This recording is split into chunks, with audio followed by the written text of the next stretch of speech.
Welcome to Nimmin Live, the #1 place on the internet to learn about YouTube, network with other content creators, and have an awesome time doing it. My name is Nick, and today I'm answering your YouTube questions. So if you have questions about what it is that you're doing on YouTube, something you're trying to accomplish, something that you're seeing on your YouTube channel or whatever, there's a link down in the description of the stream right now where you can put your questions and we can get them answered here on the stream today. If you're watching this on the replay, I do want to let you know that we add timestamps or chapters to these live streams. So that allows you to skip around to different parts of the live stream. So what you want to do is, if you are watching this on the replays, you can just look at the bar going across the very bottom of the screen, and you can hover over that bar, and then it's going to show you what that particular section is about. So I encourage you to skip around, because we talk about all kinds of interesting things about being a content creator and all types of helpful things about being a content creator throughout this stream. So because of that, hop into the timestamps or just turn it on, sit back and listen, and you're going to learn a ton. And I also want to, with that out of the way, I do want to let everybody know that is hanging out here, right now as we're just getting started here, as we are just rolling this out. We're not supposed to start for another 15 minutes. So here's what went down.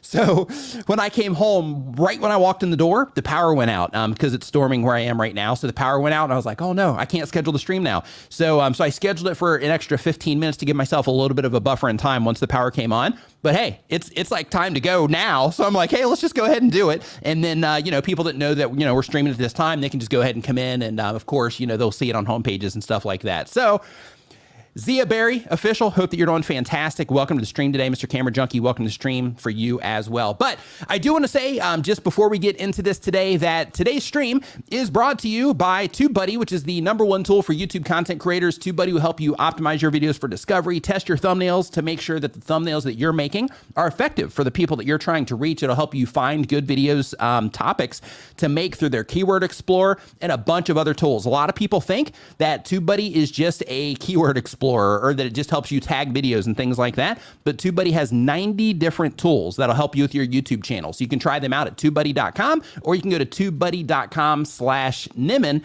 and you can try TubeBuddy out for yourself for free. So within that, I also want to let you know that this stream is co-brought to you by StreamYard, which is the live streaming platform that I use to live stream the show every single Saturday at 9 a.m. Eastern. And the reason that I use StreamYard is because it's easy to use, right? So you don't have to have like a tech brain in order to use it. Two, it also does all the heavy lifting in the cloud, which means that it doesn't put any like processing issues on my computer, and you don't have to have a strong computer to run it. In addition to that, it makes it really easy to bring in guests, add graphics to the screen like you can see on the screen right now. All kinds of awesome features. So if you're a live streamer, I encourage you to check out StreamYard. You can try them out at StreamYard.com, or of course, I've got links to them down in the description as well. Now, with all of that out of the way, I hope everybody's had a fantastic week. I hope that you're excited to learn, something today, about YouTube, or at least, hang out and be a part of the community today. If this is your first time joining us, I do want to let you know that our entire stream today, everybody hanging out here is a YouTube content creator. So you are amongst your people that understand the things that you're going through as a content creator in terms of publishing a video, crossing your fingers that that's the right one and that your audience is going to respond to it. The stress of sitting there making thumbnails and titles, thinking to yourself like, man, how can I make this as good as I possibly can so that somebody's going to click on it? Those types of things. We all know the time it takes to make videos and all of that. So you're amongst your people here, so to speak. So I encourage you to hang out, get to know each other, things like that. But as we're getting into this, one thing, we're just going to go ahead and start, answering questions here. But I do want to let everybody know as well that Chantel is currently dropping a link to the form where you can ask your question. So it's in the chat right now. So if you have, I'm actually just going to pin this to the very top of the chat right now. So if you have a question, go ahead and get it in there right now. And I do want to let you know, if you do get your question in there right now, if you get it in there, it will get answered on the show today. But if you happen to, be coming in here like later, watching this on a delay or something like that, if you get your question in there and we don't answer it on the show, just as a heads up, I use this for like video ideas and, podcast ideas and things like that. So there's a really good chance that your question will surface somewhere eventually. So just make sure that you do get your questions in there if you do have something that you're trying to figure out or learn about YouTube. So with all of that stuff out of the way, we're going to go ahead and start getting into the actual content today.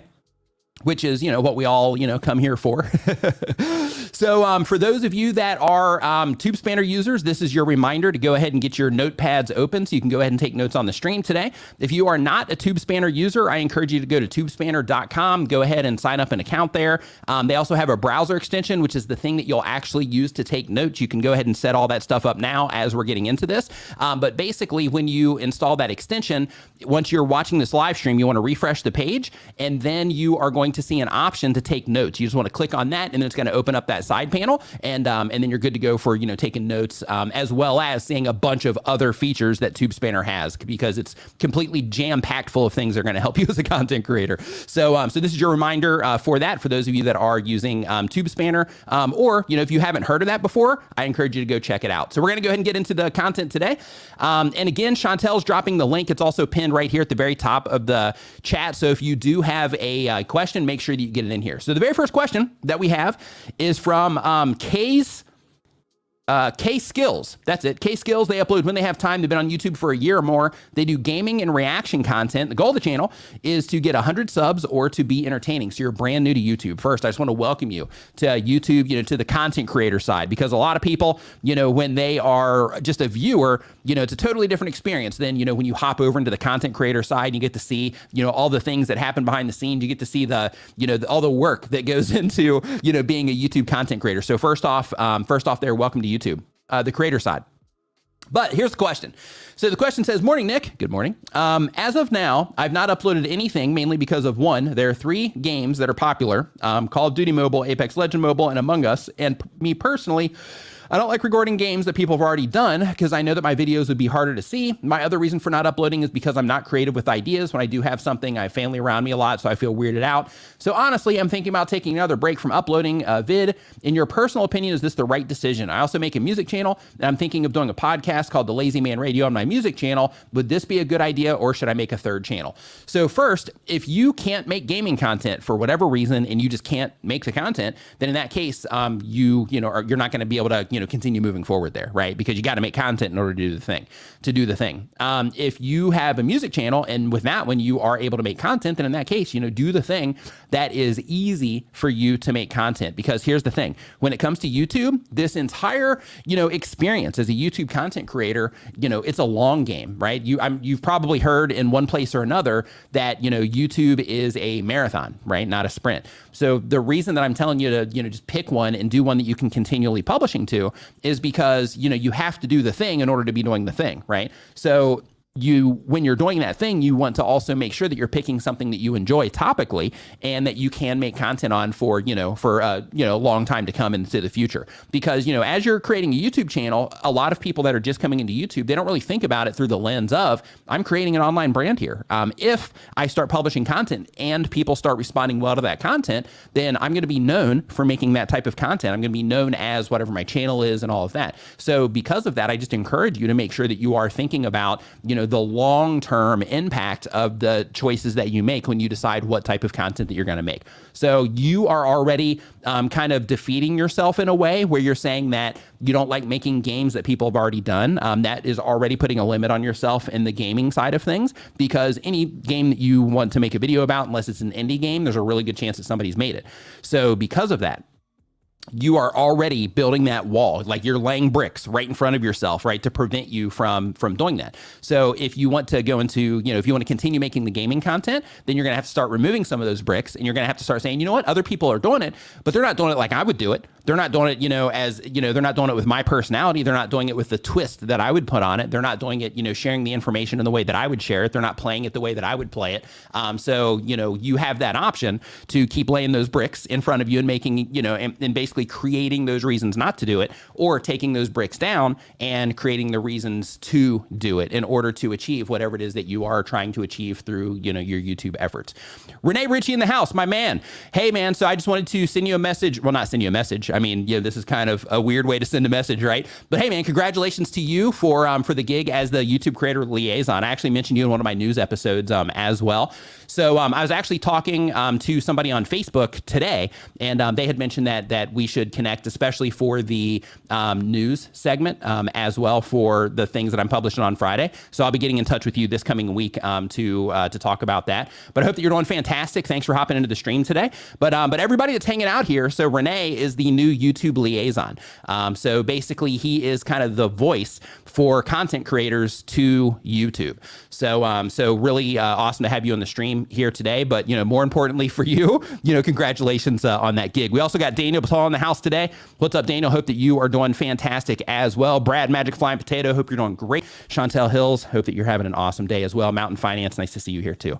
So the next question that we have here on this list is we have Top Financial Alpha is the next channel name. They upload one time per week or more. They've been on YouTube for less than a year. The type of channel is investments and personal finance. The goal of the channel is to promote knowledge in investments, show options for common people, help them understand investment, finance, and accounting basics. Really quick, I just want to say, they need to be teaching this stuff in schools so you don't have to make YouTube videos about it, right? Everybody needs to know this stuff. They need to just be teaching this in schools. But anyway, the question says, I love your authentic personality, Nick. Thank you for the kind words. Super appreciate that. Says, I try to replicate my own authentic self in my videos. I have older videos, and if they don't gain any initial traction, do those videos die in a sense? Or should I spend my time redoing the thumbnails, changing the titles after a few weeks or months, as I've tried that many times? If YouTube doesn't find the right audience off the start, do those videos die, or can they be tweaked, come back to life one day, or may just catch on eventually? So when you publish content to YouTube, the things that happen are that, if you publish a video and it doesn't perform well out of the gate, that doesn't mean that long-term it's not going to perform on YouTube. So because of that, if you do have content on your channel that people have responded to positively, let's say, for example, you notice in your audience retention that the people that do interact with it, they're really enjoying the content, but you're just having trouble getting people to click on it based on, the click-through rate that you see compared to the amount of impressions that you're getting, especially if you're looking at the traffic source level, then in that particular case, that would let you know this is a good piece of content. People are responding, well to this. And you can even look at your relative audience retention reports in order to see that, which is a drop down if you're looking on a computer. And then if you notice that, hey, this actually is a pretty good video. People are responding well to this, in terms of my absolute, second by second report. And in addition to that, they're responding well at the relative level. So because of that, I'm going to go and I'm going to check on my click-through rate and see if that's kind of where my problem is when it comes to, getting people to, come in and click. But one thing that I do want to mention is when you update your thumbnail and your title, the thing with that is it causes the people that are interacting with YouTube, the viewers of YouTube, to respond to your content in a different way. That's why if you publish a video and it's been a while and that video is just not moving at all, you're not getting, many impressions on it, but you're still getting impressions, but people just aren't clicking on it or, whatever, then in that particular case, that's where you would consider, updating it. But keep in mind, when you do update thumbnails and titles, it causes people to respond differently. So that different could also be, right? The default is that we want them to respond better, right? So it's hey, I'm changing this, trying to get people to respond better. But the reality is sometimes you'll change it and there'll be a positive response. Sometimes you'll change it, there won't be much of a difference at all. And then other times you'll change it and it'll be a negative response, which will make the video do worse. So, updating those things is definitely something you can do. But if the video is already not doing great, it's been on the platform for a while, then in that case, if you update it, just make sure you're thinking about, okay, this is how this thing was packaged before, right? In terms of topic, title, and thumbnail. So what can I do now? Because people didn't respond to that. So how can I, adjust this to make this maybe a little bit more available for a broader audience, or maybe close it down a little bit for a more specific audience or whatever, for the sake of just trying to get that human connection. So when they see it, it makes sense to them. It's compelling to where they'll want to click in it. And then of course, you got to make the good content where they'll come in and they'll start enjoying that. So hopefully that answers your question. We're going to move on to the next question here. And I want to let everybody know, if you are just joining the stream, today we're talking about YouTube, talking about all things related to YouTube, talking, The entire stream is driven by the questions that are put into the form that is down in the description below. It's actually pinned at the top of the chat right now as well.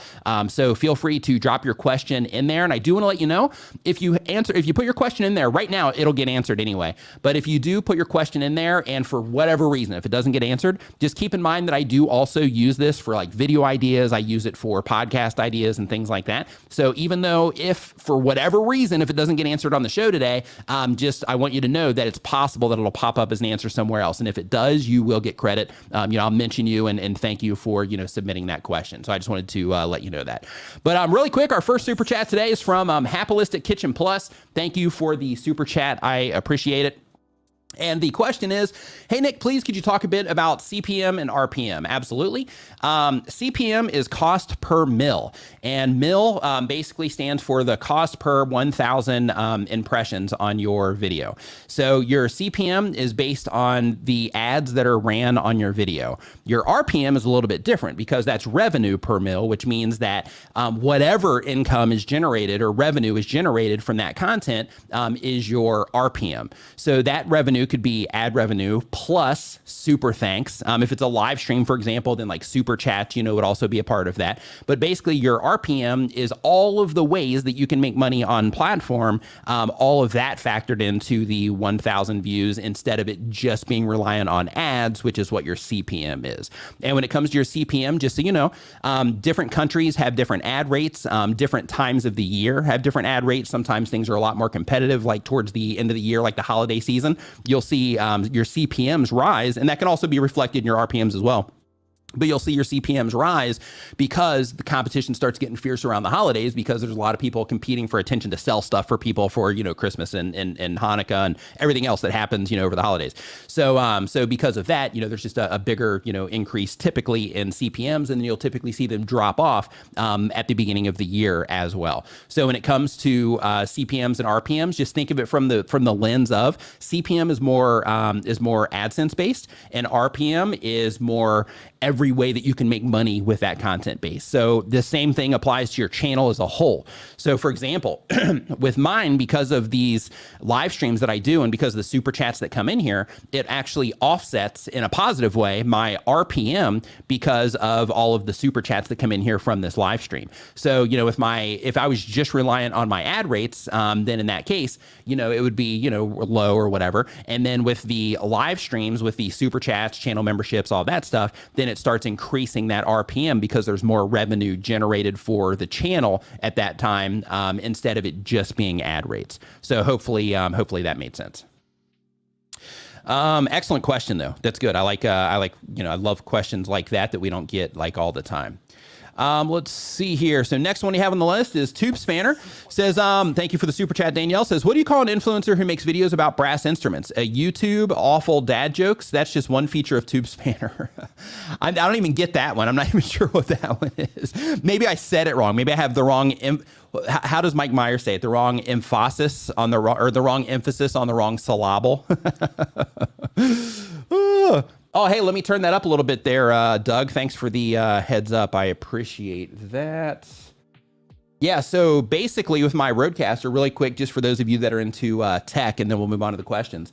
So for whatever reason today, normally my Rodecaster, I got to crank the volumes all the way down for these streams. Today, for whatever reason, turn it on, now I got to crank everything up. So it's extremely inconsistent. So hopefully that is coming through. I'm just going to hit that and hope that that's coming through okay and not blowing anybody's ears out at this moment in time. So next up, we got iFun Chris Channel. Thank you for the super chat, man. I appreciate it.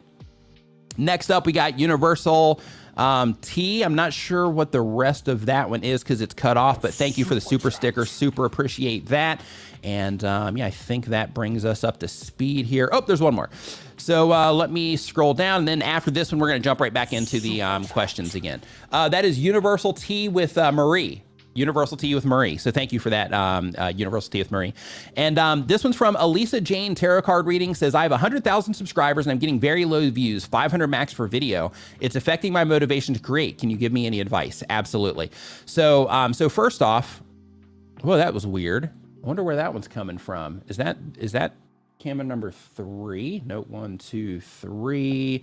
So I'm just going to keep talking while we're doing this. We're just going to troubleshoot here as we're rolling along. So when you have that 100,000 subscribers on your YouTube channel, just keep in mind for all of us, when our channels grow, we still play by the rule that brand new content creators play by, which is, if we can, why is it saying the battery pack? Where if we can get people to, click on our videos and enjoy our content, then in that particular case, if we can, do that for, you know, all the videos that we make, then the videos that we get people to respond to, we'll just say respond to, because that includes engagement and, you know, everything else.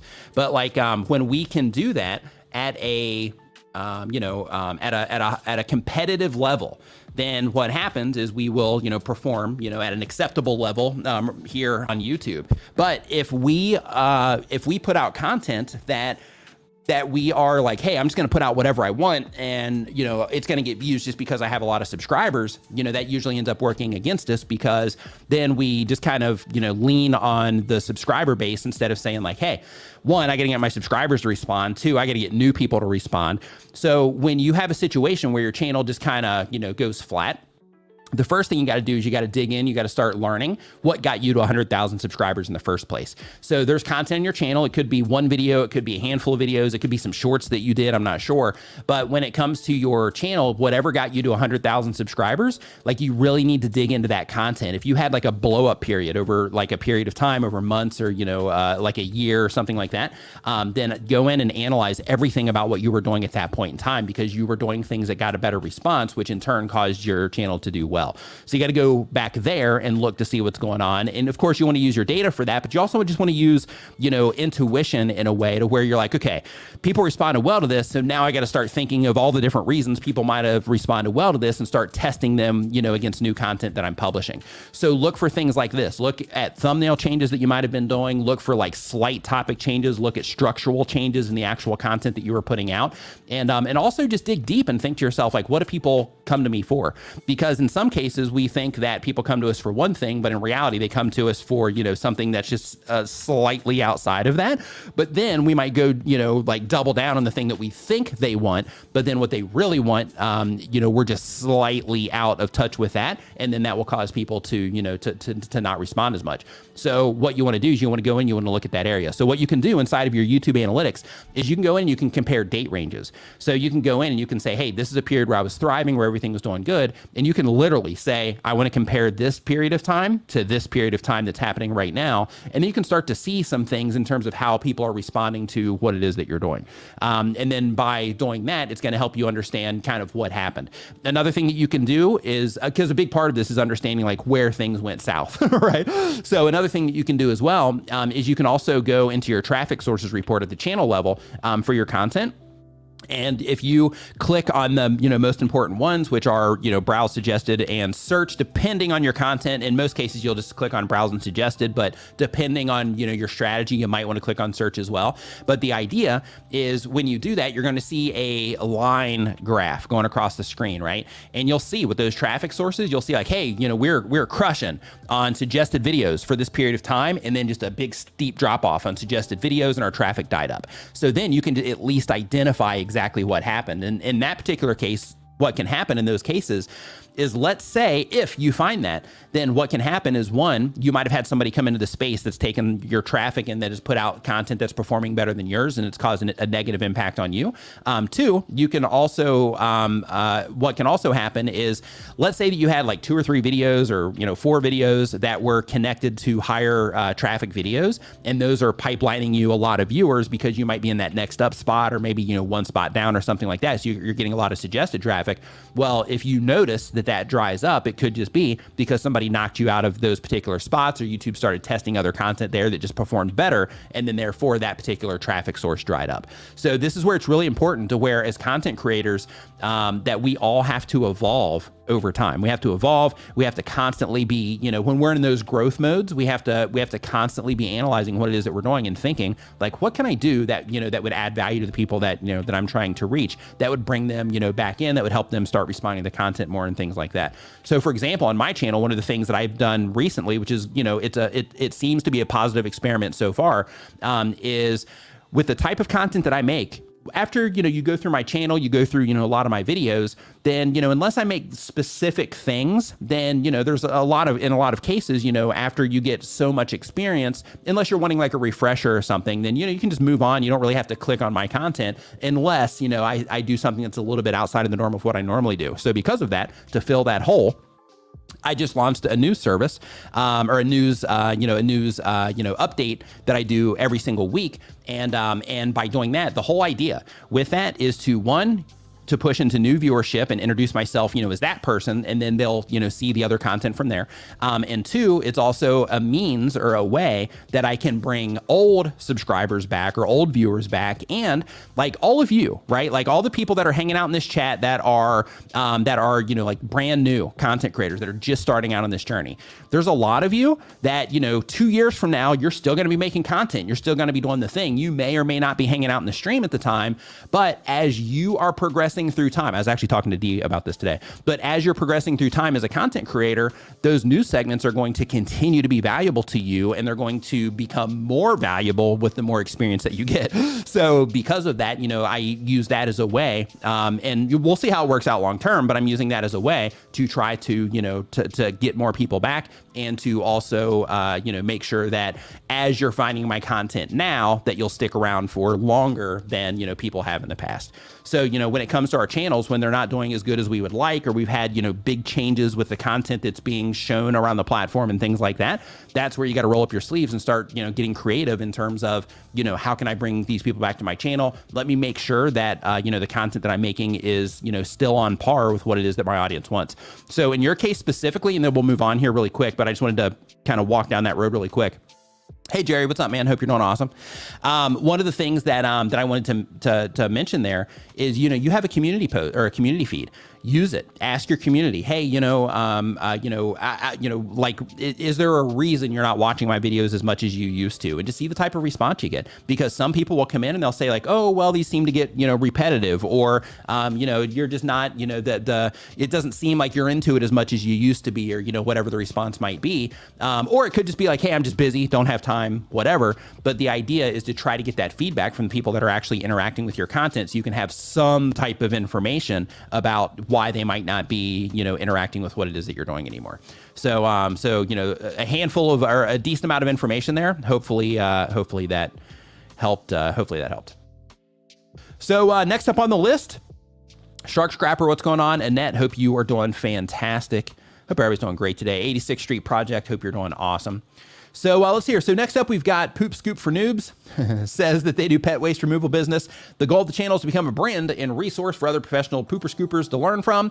And the question is, what is the balance of letting your video do its thing when you first upload, compared to obsessing over the CTR when you upload a new video? I find myself still tweaking and changing the titling or thumbnail for the first 48 hours if it's not performing as well as my previous videos, but would it be better to just let YouTube do its thing before making the changes? Great question. Doug, I see your mention right here. So when you are, Chantel says, I giggle every time I say that channel name. I do. I'm like an infant here. I'm like, that's my juvenile version of myself coming out, right? I see that and I get the giggles, but my immaturity, right?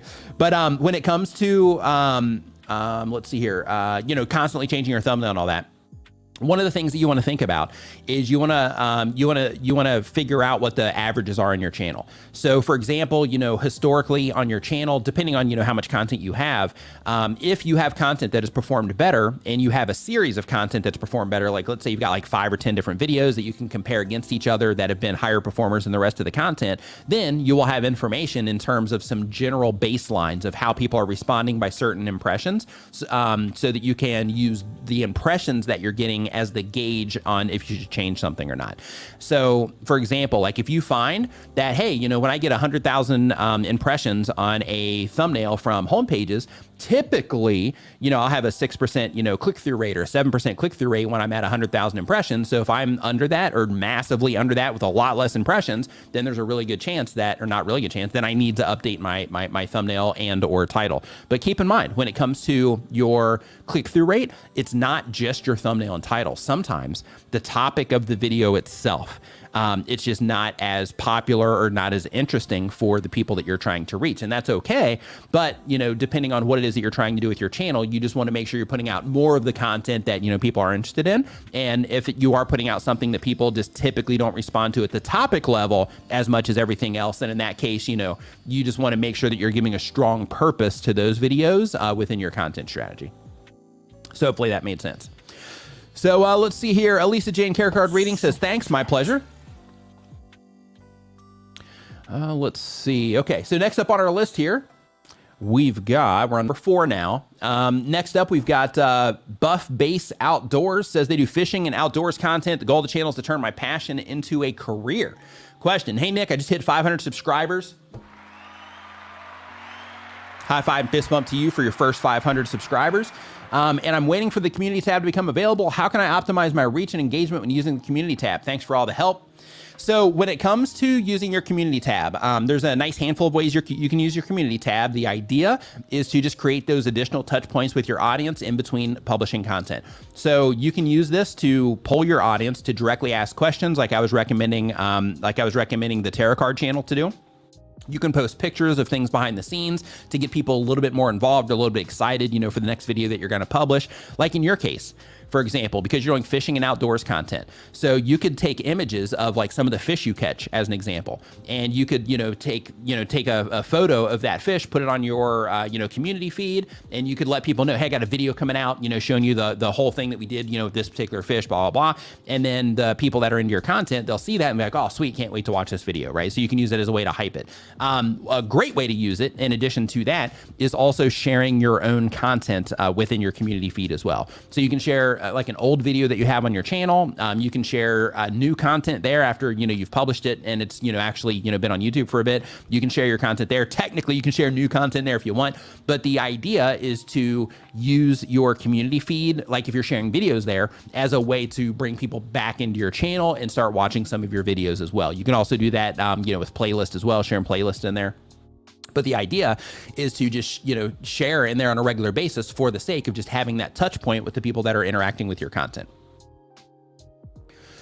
If you go to my YouTube channel, if you just look for, if you go to YouTube search and you look for Nick Nimmin community post or community feed, then you should have one of my videos pop up where I made a dedicated video about, different ways you can use it when you're tracking things, where to look to make sure that you're tracking the right things. Because, for example, like I'll drop a spoiler here. So for example, like when you do share video content in there, it looks like those posts don't get a lot of engagement. But if you go and you actually look at the video itself, then you'll see that's where the engagement happens, not on the actual, not on the actual post itself, compared to a poll where there's no other choice but to interact with the actual poll. They can't go anywhere else, into a video or anything like that. So you'll see those have a lot of engagement on them because it's all happening right there in the post, right? So that's kind of the idea, but go check out that video when you get the chance. Tommy T's Extreme Roller Coaster says, Nick, because of you, my channel's kicking butt. I'm redoing all my thumbnails and my Ghostbusters video hit over 5 million views. Thank you. Appreciate you. High five and fist bump to you. Nice work on that one. Love it. 5 million views. Woo, that is no joke. So, hey, when you get the chance, go on Google. For any of you that have, that have had a video pop off like that, you've got 5 million views, 1 million views, anything like that. Even if you got, like the tarot card channel where they've got 100,000 subscribers, go to Google and type in visualize 5 million people or visualize 100,000 people. And it'll blow your mind because it's like, oh my gosh, all these people have seen, seen my content. And, like that's way more, that's like a bunch of football stadiums for the amount of people that you are reaching with that content. It's fantastic. So next up on our list here, we've got, let's see here, Jave Guerrero. Actually, hold on really quick. I need to answer some of these questions here. So 86th Street Project member, I'm not sure why I hit that. It was a member message, says, what are some cliche things that YouTubers do that don't actually work or even hinder their progress?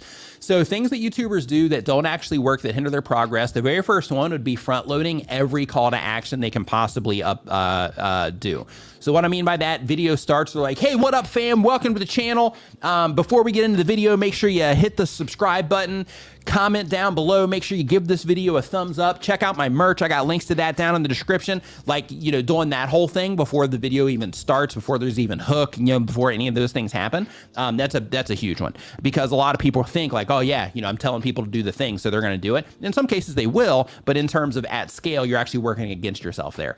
So what you want to do when you have a call to action, you want to focus people on one call to action, like, hey, this part of the video, I just want you to do this one thing. So then that way it's not like, hey, you're trying to get people to do 1,000 different things when they're sitting there just like, watching videos on their phone while they're, having a coffee or something.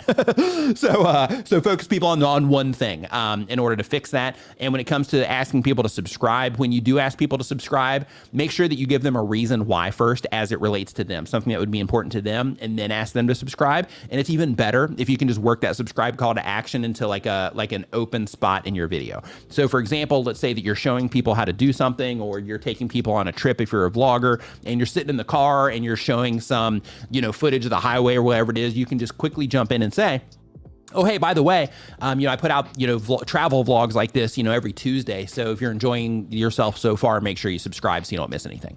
And by doing that, you're asking for people to subscribe in a non-interruptive way, which is, ultimately, a much better way to approach it. So the next one here is from Matt, Gebre. I hope I'm saying that last part correct, Matt. Says, let's hear, loving the YouTube news episode you started, Nick. Nimmin, awesome. High five, fist bump to you. Teamlit Gaming says that a member for 2 months says, yo, what is happening? Hope that you are doing fantastic. Hope that you are enjoying your day. Hope you're enjoying your week. Hope you've had a fantastic week this week. So rolling with the Robsons. So would you say the key things YouTube should do to help connect more in videos? We do vlogs, but any ideas on how to connect and develop a relationship? Absolutely. Share your opinions. When you share your opinions, one of the things that happens there is you start creating a community around of people that think in similar ways that you do. So for example, like let's say that since you're vlogging, let's say that you're having some type of experience, and then you go really deep on not just like, hey, we're having this experience, but here's my opinion on this thing that we just went through or that we're going through or whatever. And it can be positive, it can be negative, but when you start sharing your opinions, that creates kind of like a line in the sand. And by doing that, that's actually a really strong thing to do on the branding side, because then it's like, hey, the people that are, it's that relatability thing essentially, because then, those people that think like you are like, oh yeah, we could hang out. We could be buddies, through these conversations. And then the people that don't think like you will go find other people to watch. So by doing that, that can help you, create that community.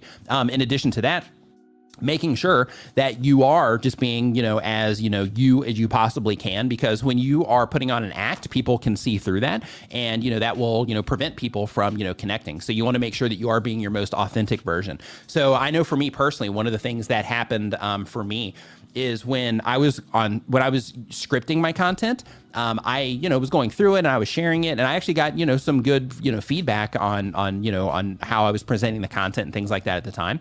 But once I went onto bullet points and I started communicating in a more natural way, immediately started getting a better response on my videos, started getting more interaction, started getting more comments on my videos and all of that. And I think that was just because I went from like, hey, this is where I'm trying to be like perfect in all of this, to like this, to now I'm just communicating in my natural way, and just kind of trying to be more, just more of myself, right? So just make sure that you are taking that type of approach as well, because it's really easy to want to put on a show, but you got to make sure that you are, doing it in a way that's authentic to you, and that authenticity is what people connect to. So opinions, authenticity will take you a really long way when it comes to, creating that relationship. In addition to that, make sure you're answering your comments, make sure that you're interacting, on other platforms, and people are, tagging you on Twitter or anywhere else. Just make sure that you're interacting with the people that are watching your videos as well. And by doing those things, that'll help you on the connection side.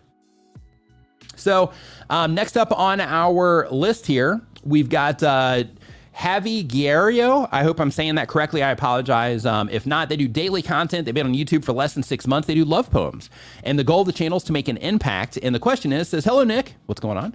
Says, I write my own poems and make the videos in front of the camera reciting them, and I use B-roll too. What advice do you give me for titles and thumbnails? Greetings from Havana.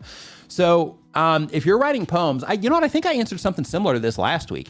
But if you're writing poems, just try to think about how you can frame that in a way that's going to impact the viewer. So for example, especially if you're making original poems, like if you're making poems, that aren't even known, then in that case, lean on the emotion or lean on the thing that particular poem's, going to help people with, and try to frame it that way. So for example, since it's a love poem, then you could mention like, this poem will help you with your relationship. You can take that route with, whatever, different version of it. This poem will help you connect with your partner, those types of things, instead of being like, the name of the poem. By making it about the viewer, then, you'll cause people to click on it based around the things that they, the things that they care about. Let's see here. So next up on our list, we are now jumping into number 6 here. So really quick, Scott Provost says, how important, if at all, are adding tags to a video? So what you want to do is you still want to use the box because it's there, but don't worry about, completely filling up the box or anything like that. Just think about, hey, is this tag relevant to, the video that I'm putting together? Yes or no, get it in there, and like, that's it. So when it doesn't matter 100%, YouTube will remove that box, but for right now, that box is still there, so continue to use it. But this is where you can use TubeBuddy as an example. Even the free version, you can do this to where you use TubeBuddy, it'll recommend tags, and you just have to say, okay, is this relevant to my video? Yes, put that one in. No, don't put that one in. Yes, put this one in, and then just move on. So you don't want to spend a ton of time on it. Let's see here. So next up, we've got the Project Equestrian. Says that they've been on YouTube for a year or more. They do equestrian content. The goal of the channel is to make money while training horses and simultaneously promote them for sale. The question is, when you make a new playlist, does it go into someone's feed, homepage, etc.? If I make a new playlist, what steps should I take in addition to announcing it in my community tab? So with playlists, you can take different approaches to what it is that you're doing. So just to give some clarification here, especially for those of you that are just getting started, on YouTube, you have 2 different types of playlists that you can do. So you have a playlist that is just a regular playlist with a regular playlist. Any video on YouTube can go into that playlist. You can have as many videos as you want. So for example, you could put my video, you could go through this chat and you could put one video from every single person in this chat into that one playlist, and it's perfectly fine. The series playlist, which is the next version, that's like a leveled up playlist. And with the series playlist, what that is that's where you check a little box and you let YouTube know that the videos in that series are related to each other in some way. So with that series playlist, what you do is you can only put videos from your channel in there, and any videos that are in one series playlist cannot be in another series playlist.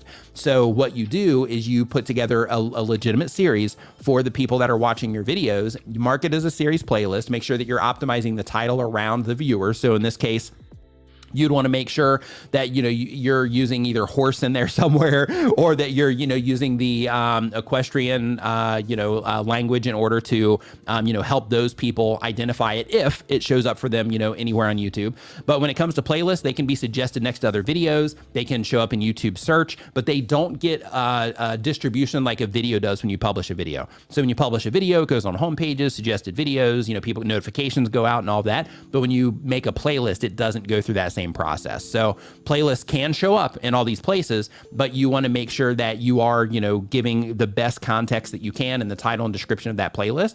But depending on what it is that you're doing in that playlist, if you are putting together a legitimate series, then you want to make sure that you do mark it as a series playlist so YouTube knows that the videos are related to each other. And by doing that, YouTube says that when you mark a playlist as a series playlist, the other videos in that playlist are more likely, it's not a guarantee, but they're more likely to get recommended next to other videos in that playlist. So so you want to make sure that you are, taking the right approach based on whatever it is that you are trying to do.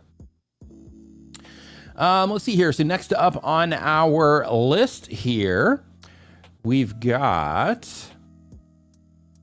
Totally Drew. Totally Drew uploads every other day. They've been on YouTube for a year or more. They do travel based in Tokyo. Super cool.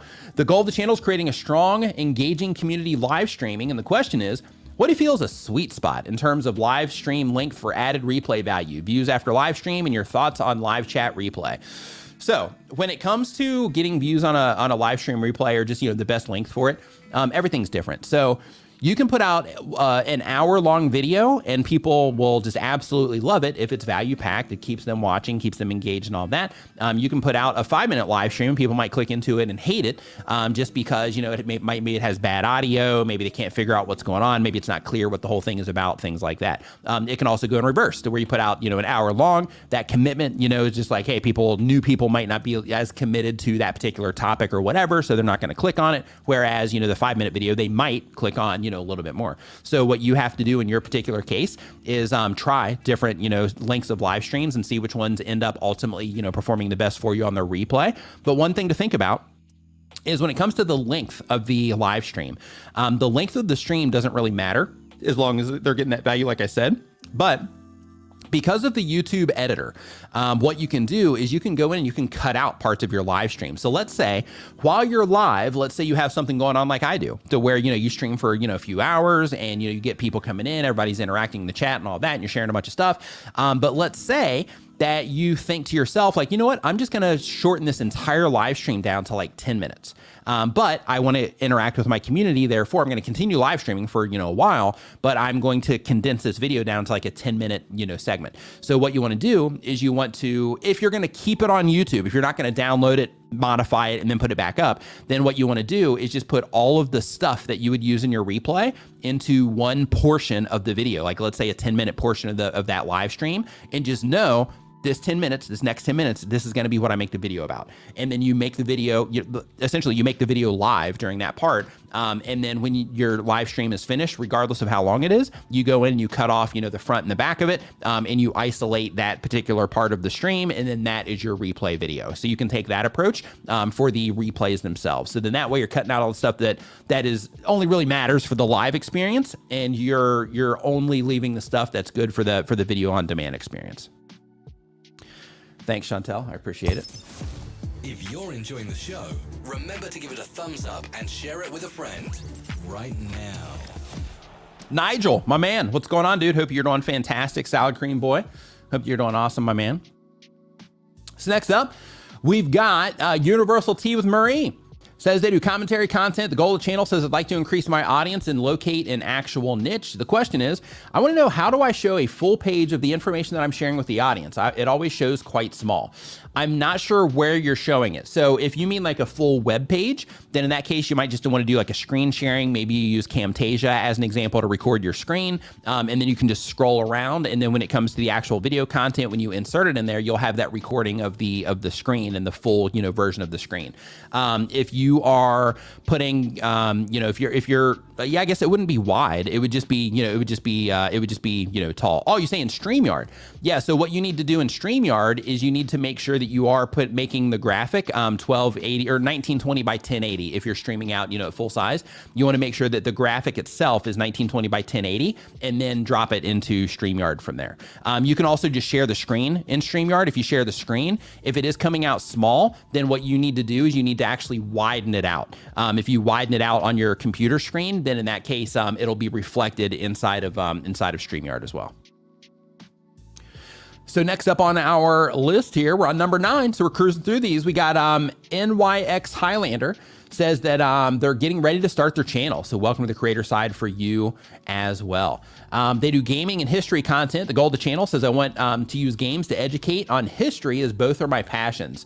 This is great. What you're embarking on here is fantastic, and I'm going to explain why here in a second. But the question is, what sub counts, or when is it a good time to start a second channel? So when it comes to a second channel, I would say that a good time to start a second channel is when you've figured out like what's important in terms of, like, how do I make good content? How do I get people to click on it? How do I write compelling titles? Like, once you can start getting that result elsewhere, if you're like, hey, I've got a bunch of extra time in my day that I can use to, spend on another YouTube channel, that's where you would, want to do that. But keep in mind, as both channels grow, then, you will have a increasingly large, workload if both channels end up as successful channels. But it's okay, you can hire people to help and all that, but I'm just letting you know to be prepared for that.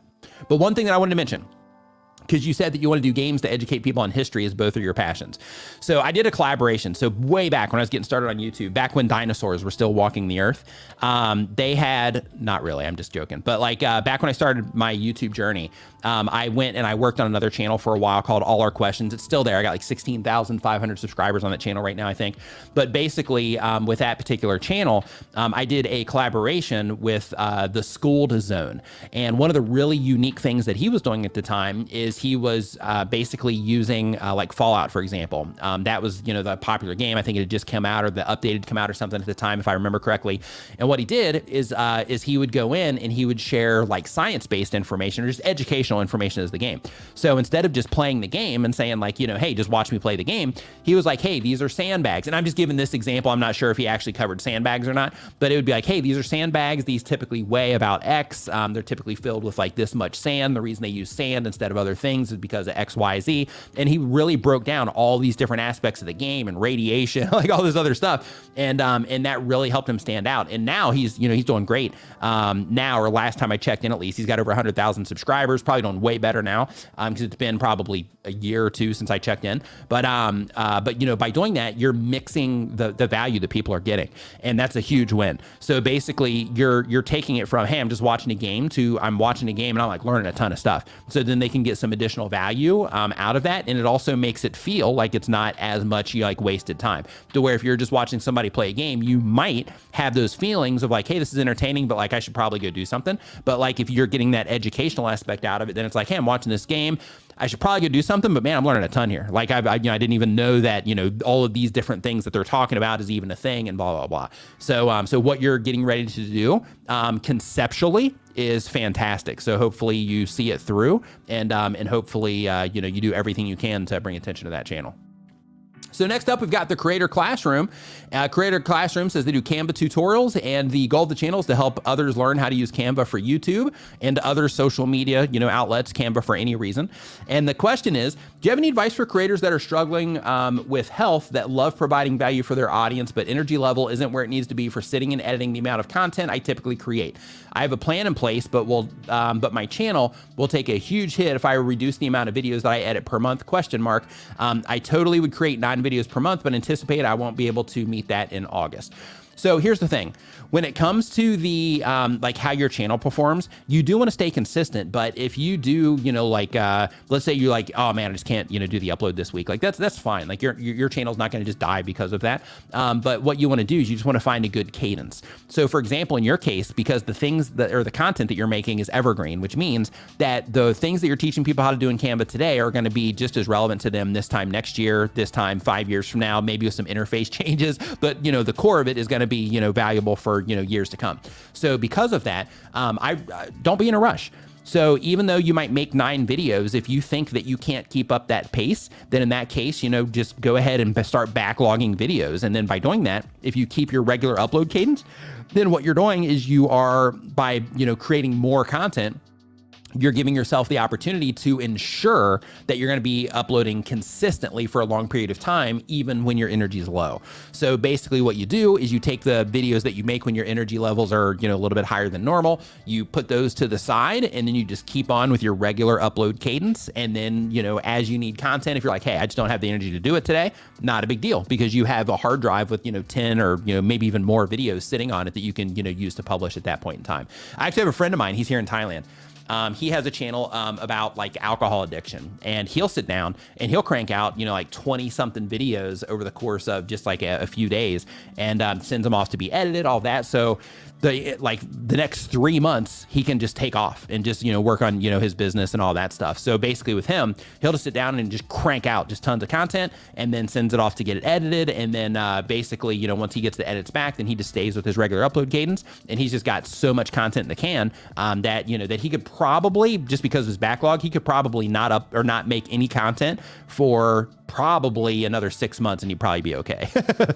So doing those types of things when you have the energy is a fantastic time to do it.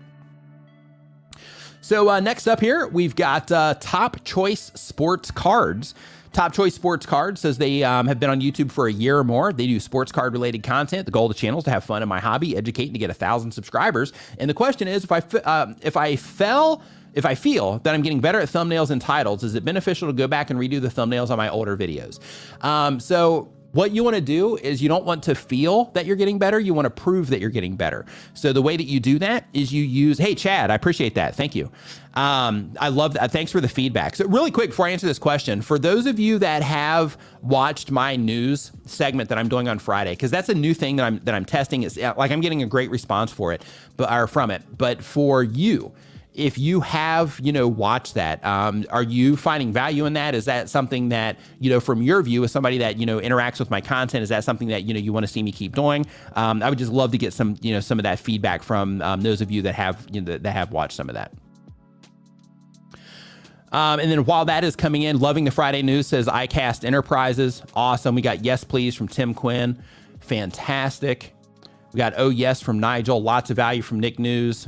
Brad, love the news, very valuable. Okay, good. Okay.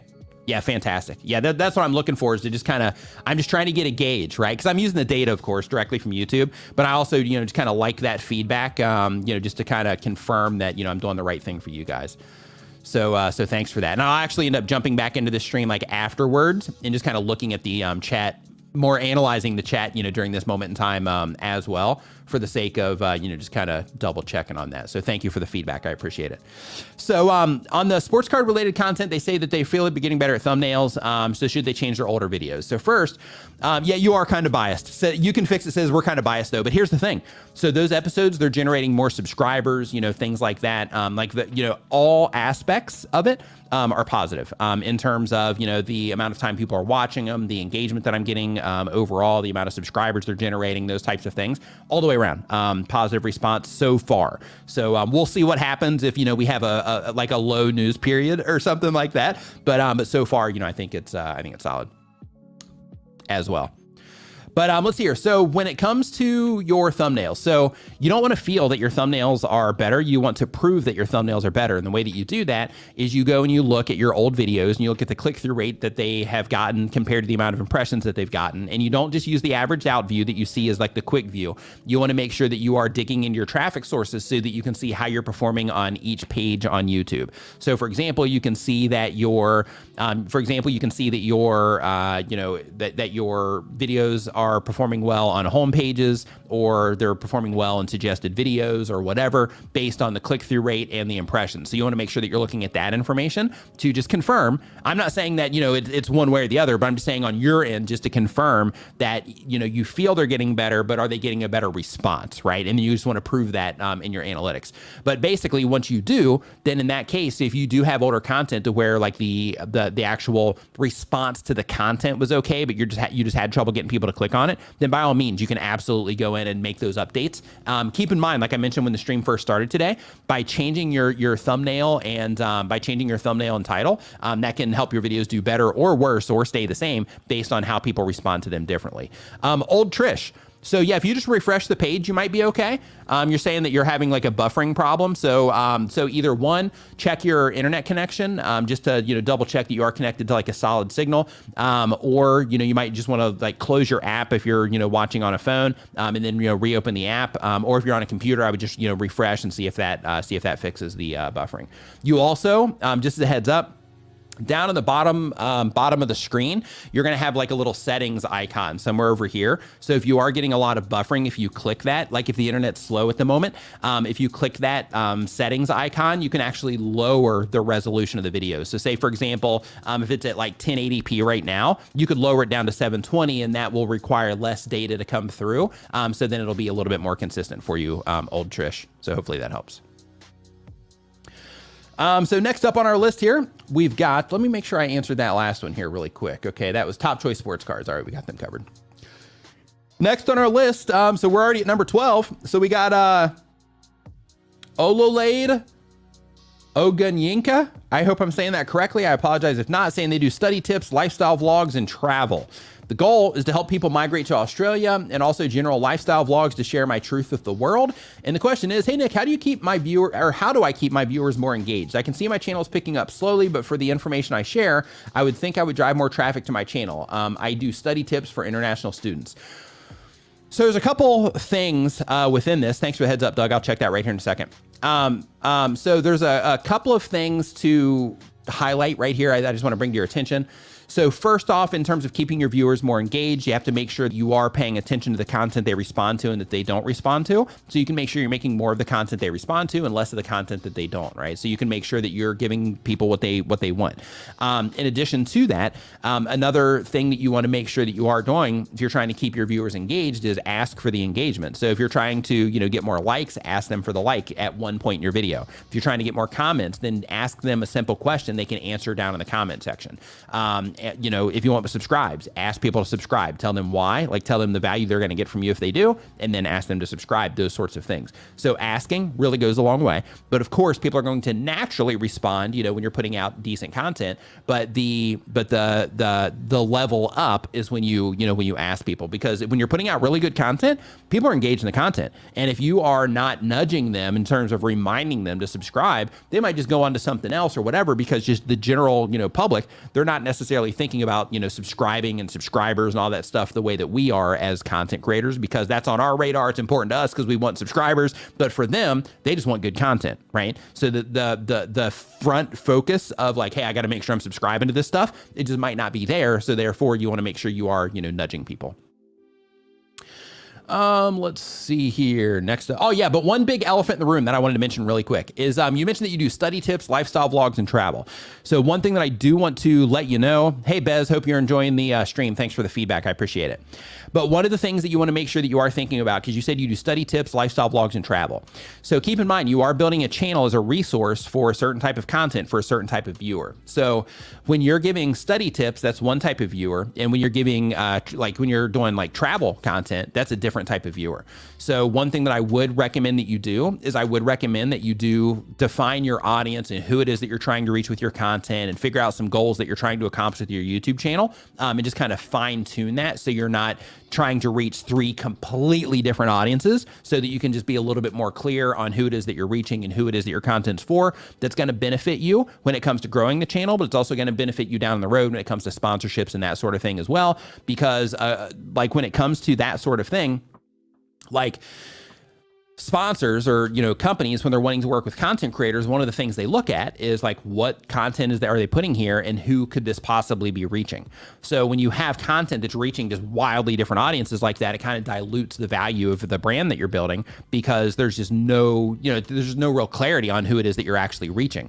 But when it's super clear on who it is that you're reaching, then your YouTube channel instantly becomes more valuable to potential brands, because it's clear for them to see on the outside that based on the type of content that you make, you're a fantastic fit for what it is, whatever campaign they're wanting to run. So just make sure that you keep that in mind. So next up on our list here, we're moving on to the next one here. We are at number 13 now. We got iCast Enterprises. iCast Enterprises does educational content. The goal of the channel is to help people get better at their craft with an emphasis on content creators. And the question is, recently had a breakdown due to severe ADHD and OCD, planning to launch without worrying tremendously about the algorithm. Q, in your opinion, would be feasible to build...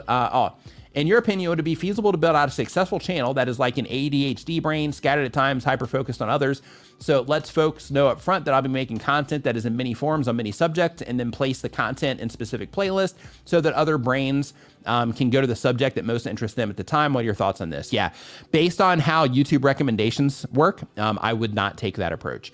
You can do whatever you want, but if it was me, if it was my YouTube channel, if I was starting it, I would not take that approach under any circumstance. And the reason that I wouldn't is because the way that YouTube channels grow is when you are putting out content and people are responding to it. YouTube is looking at their database of users, and they are identifying the people that are interacting with this piece of content right now, your videos, the people that are interacting with your videos and that are responding positively to your videos. Who else on the platform uses YouTube like those people that are responding positively? What other videos are they watching? What other types of things are they interested in? What are they searching for? How often are they online? When are they online? Those types of things. Where are they located at geographically? All these things are taken into consideration, and a bunch more things. But basically, when it comes to your recommendations, the more you're focused on a particular audience, the easier it is to get your content, all of your content, in front of that particular audience, compared to if you have a video where you, let's say, if you take that ADHD approach, let's say you have a video on your trip to the mall, and then you have your next video where you're showing people how to build a table, and then you have your next video where you're showing people this thing in a video game, and then you have the next one where you're talking about some piece of tech. Your content is very hard to binge watch. It's impossible. I mean, it's not impossible, but it's really difficult to binge watch, because the person that comes in for the, for the tech stuff, they might not necessarily care about your trip to the mall, and vice versa. And of course, across everything it is that you're doing. So that approach, if you were here on YouTube, 12 years ago, that's fine. But these days, the way things work, I really recommend that you don't take that approach, because there's no clarity on who it is that you are trying to reach. And a couple things that I just want to mention. is this isn't something that's just related to ADHD either. As people, we are all interested in a bunch of different things. We're all multi-passionate. So because of that, you want to just, like, the thing that I'm trying to stress here is that because we're all multi-passionate, there's a lot of things. Everybody here could be making videos on a bunch of different things, but instead, we choose to make content around a particular audience for the sake of adding value to that particular audience, mixed with making content about things that we care about so we can connect with other people that are into the same things that we are. So when you start just, scattering a bunch of random content, then it makes it dilutes everything about your channel, because let's say that I come to your channel and I watch that video about you going to the mall. I'm like, man, this is great. Let me hit the channel page and see what else they got. I'm going to watch everything this person has. I hit the channel page and then I'm like, wait a minute, I don't find any more of this like vlog content. And you start looking and you can't find it, then you're just gonna leave, right? And it ends up working against you in a bunch of different ways. The recommendation system, people being able to binge watch your content, you recommending, content for people to watch, like it breaks everything down in a massive way. It dilutes your value to brands if you want to work with them in the future. So I really recommend that you do focus on a specific audience with your content that you're trying to reach. Colin Michael says, loving the stream. Thank you for the kind words. Appreciate it.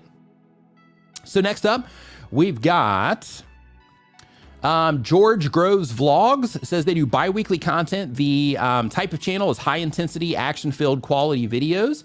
And the goal of the channel is setting a good inflation to the younger generation and giving all ages value and enjoyment. The question is, I have a YouTube channel with 1.5 thousand subscribers. I've not applied for monetization yet because I don't have a bank account. I'm not allowed to have one until I'm 18. Question, would you suggest linking my channel up to my parents' account until then, or should I just wait a couple of months? My only concern is that my videos have been blowing up lately and I don't want to miss out on good money, but on the other hand, I don't know if the process to switch the account over is worth it.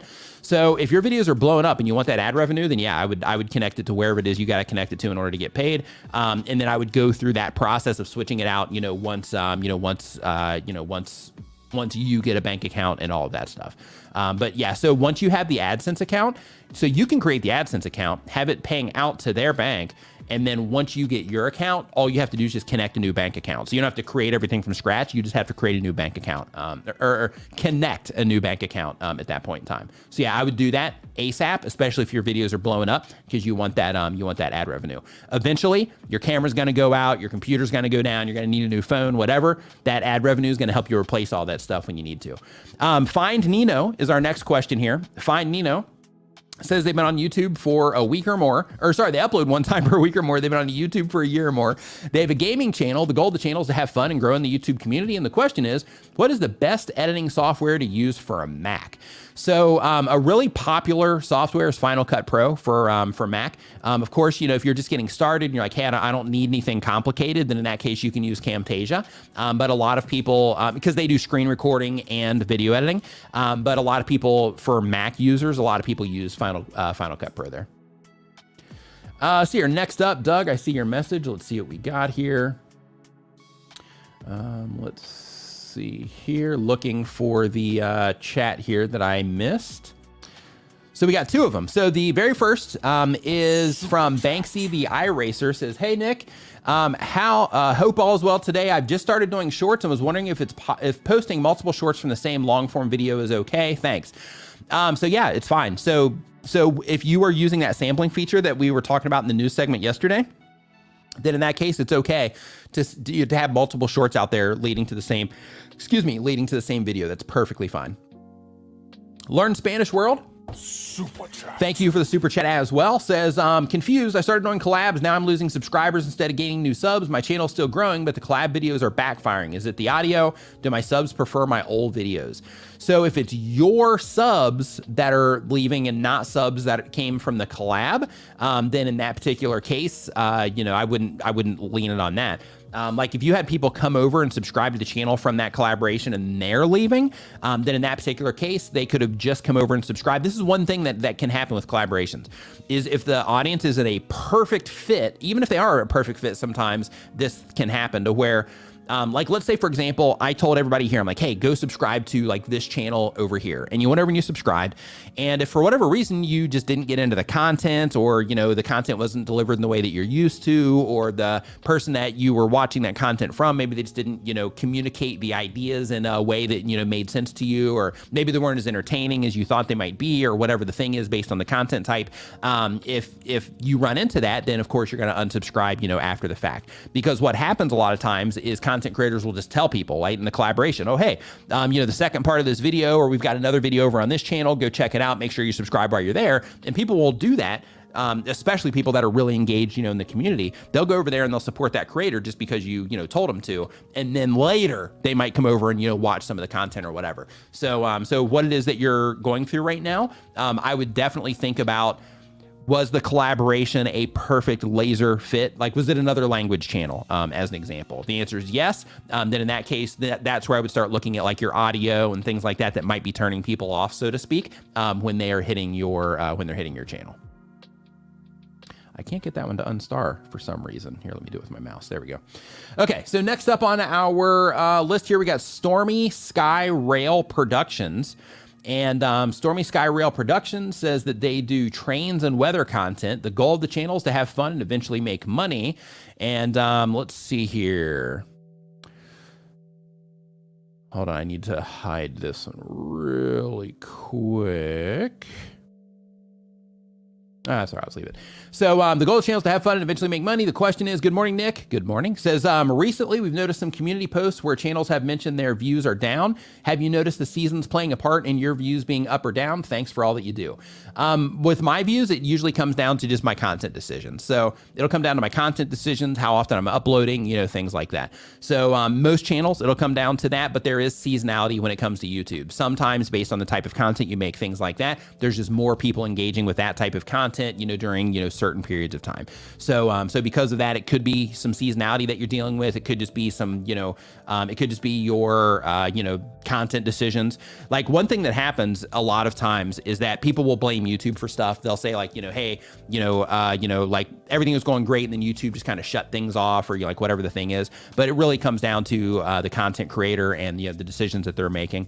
You know, when people blame YouTube for stuff, and I'm not saying you're blaming YouTube because you're not. I'm just saying maybe some of those community posts that you're seeing, because, you know, like blaming YouTube for videos not doing well is kind of like blaming Tinder for not getting any swipes, right? So like, you know, like as an example, and you know, I have a girlfriend, so I'm not, you know, like on Tinder or anything, but I'm just using that reference to where, you know, like if you're not getting, you know, people, you know, hitting your profile or whatever, you'd think to yourself like, oh, you know, you don't think, oh, you know, Tinder's like, you know, messing with me here. You would just be like, oh, okay, well, maybe I need to update my profile, make my description a little bit better, get some, you know, better pictures in there or whatever, instead of, you know, blaming, you know, the actual platform. But on YouTube, for whatever reason, people love blaming YouTube for, you know, for different things. So I would really look into, you know, your analytics, look into how people are responding to your content, because that will paint the picture for you in terms of exactly what it is that's going on. USA is a dumpster fire, says they slay on Tinder. High five and fist bump to you. So the next channel here is the Christian Hardscaper. I don't know why I used that reference, but it just popped in my head. So this is the beauty of live streaming, right? So the Christian Hardscaper says that they've been on YouTube for less than a year. The type of channel is how-to and vlog content. The goal of the channel is to share the hardscaping work that I do, which is patios, walkways, walls, and steps, and teach others how to do it themselves. The question is, hey, Nick. Hey. Another great Saturday morning chat. I'm at 6,200 subscribers, and these chats plus your videos have been such a big help. I was wondering if you could talk about how YouTube matches potential viewers with your channel. It seems to me that YouTube takes a handful of your videos and then really pushes a lot of impressions, while the others seem to be more of archived videos for returning viewers to find or be recommended. Even when I check other creators' channels using TubeBuddy, it seems to be the same thing, a handful of videos with far more views than the majority. I know it depends on the analytics, but I have many videos with far better analytics than the videos that are taking off on my channel. Thanks for everything you do. So when it comes to the videos with far better analytics, one thing just to remember is that, you know, the topic also matters. So, you know, for example, like you could have, you know, a good response to a video, but if the actual, you know, market for that video, you know, when that market essentially runs out in terms of the amount of people that are likely to respond to it, then, you know, then that can kind of cause, you know, videos to kind of, you know, fall in activity, so to speak. But when it comes to videos, you'll commonly find, if you go and you look over all kinds of YouTube channels, mine included, you'll see that there's a nice stack of videos that have carried most of the weight on the channel. And that is because when we're putting videos together for we'll just say the general folks, which I'll put myself in that camp. When we put content together, we put it together, at a competitive level. We try to make it as good as we can, but we also stay within certain parameters, right? Like we don't go too far out there in terms of, hey, I'm going to try to do something really crazy here to see if I can really keep people watching. And because of that, some of our videos don't do well. Sometimes we'll say, hey, I want to put this video out, or I need to put this video out, so I'm going to put it out. And, it's just not a good time to really put that video out, but we do it anyway, and the response isn't that fantastic. So the other side of things is you have people, like Mr. Beast and, all of them that, that whole entertainment crowd, for example, that have mastered the art and the science, and they have the energy of audience retention, and they have the desire and the energy and all of that to where they do everything they can to make sure that their audience retention is fantastic with their videos, to make sure topically they nail it, to make sure they'll spend tons of money having thumbnails made just so they can pick the right thumbnail. Where most of us, we're not gonna go to that route. Some of us will. So there will be some people in here that will go to those links, and you'll get the results because of it. But for the people that don't go to those links, then it'll be typical for your channel that you'll have some videos that will carry most of the weight, and then the others will still do okay. But then you'll have that that group of videos that carries most of the weight on the channel. So the idea there is that when your content doesn't do well. The best thing that we can do as content creators is, just go to the drawing board, so to speak, or the mirror actually, and, just think to yourself, okay, did I give 100% effort here? Did I literally put in every ounce of effort that I could have put into this particular video to make it as good as I possibly can? If you do, and you are getting those fluctuations as well, then in that case, you're doing the best, that you possibly can at that moment in time. But, there's also that side to where you look yourself in the mirror and you're like, you know what? I could have made this video better if I would just put in more time. If I would have said, if I would have added this particular part, that would have been a great moment to re-engage people. If I would have done this, or if I would have done that, that would have definitely made the video better. But for whatever reason, just due to time and, whatever, we just don't do those types of things. And because of that, we see that reflected in the lower performance of those videos that don't do as well. So just keep, all of that in mind as well. But really quick, you talk about how YouTube matches potential viewers and the archive of the content. So the rundown is essentially when you first publish your content, YouTube shows that content. Look at it bubbles, right? Bubble groups. So when you first publish your content, YouTube shows it to that first bubble of people, right? And those people are the people that YouTube is predicting are the most likely to enjoy that content at that moment in time. Those are the people that are already on the platform and so on. So when you first publish the video, it goes out to those people that are the most engaged with what it is that you're doing. And then after that, depending on how they respond, it's going to go out to another bubble, a bigger bubble of people. When it goes out to that bigger bubble, or that next bubble of people, I should say, then the same exact thing applies. Based on how they respond, it's going to keep going out and keep going out and keep going out until that response starts dying down based on the audience getting too general and the people not responding to it as at of a high of a rate, just because, it went into a more general audience. So in addition to that side of things, in terms of how, it works when you publish a video, you also have the side of things where YouTube finds other viewers on the platform that are similar to the people that are engaging highly in your content already. So how the whole thing works is basically they identify the people that are enjoying your content and they look for others like them on the platform. They look to see how they're using YouTube, the videos that they're watching, the videos they're watching together, the things that they're searching for, the things that they're clicking on, the things they're not clicking on, things they're liking, not liking, things that they're commenting on, the channels they subscribe to, all of that. So they're using all that information and a lot more to fine tune their system to try to show people the right videos at the right time so that they'll stay on the platform. That's the idea of how the whole thing works. But when it comes to your old content, here's how that works. So let's say that you just signed up to but let's say you just started interacting with my content, and you'll see this because there's going to be some of you in here. if you just started watching my content, or let's say that this is the first time you're seeing my videos, and then let's say you go to my videos page after this stream, or YouTube recommends something else and you watch that, what's going to happen is YouTube is going to identify that you are enjoying this content, that you're getting value from this. So really quick, everybody hit the thumbs up button, just, for the sake of that signal to YouTube, if you haven't yet. But the idea is that, by interacting with this content, YouTube is identifying, hey, they're watching it for this amount of time, they're interacting with it, they leave and then they come back, whatever. But what's going to happen, especially if you just started watching my content, is now YouTube will start showing you some content from my archive. So for example, I just published a video yesterday to the TubeSpanner channel, the TubeSpanner YouTube channel.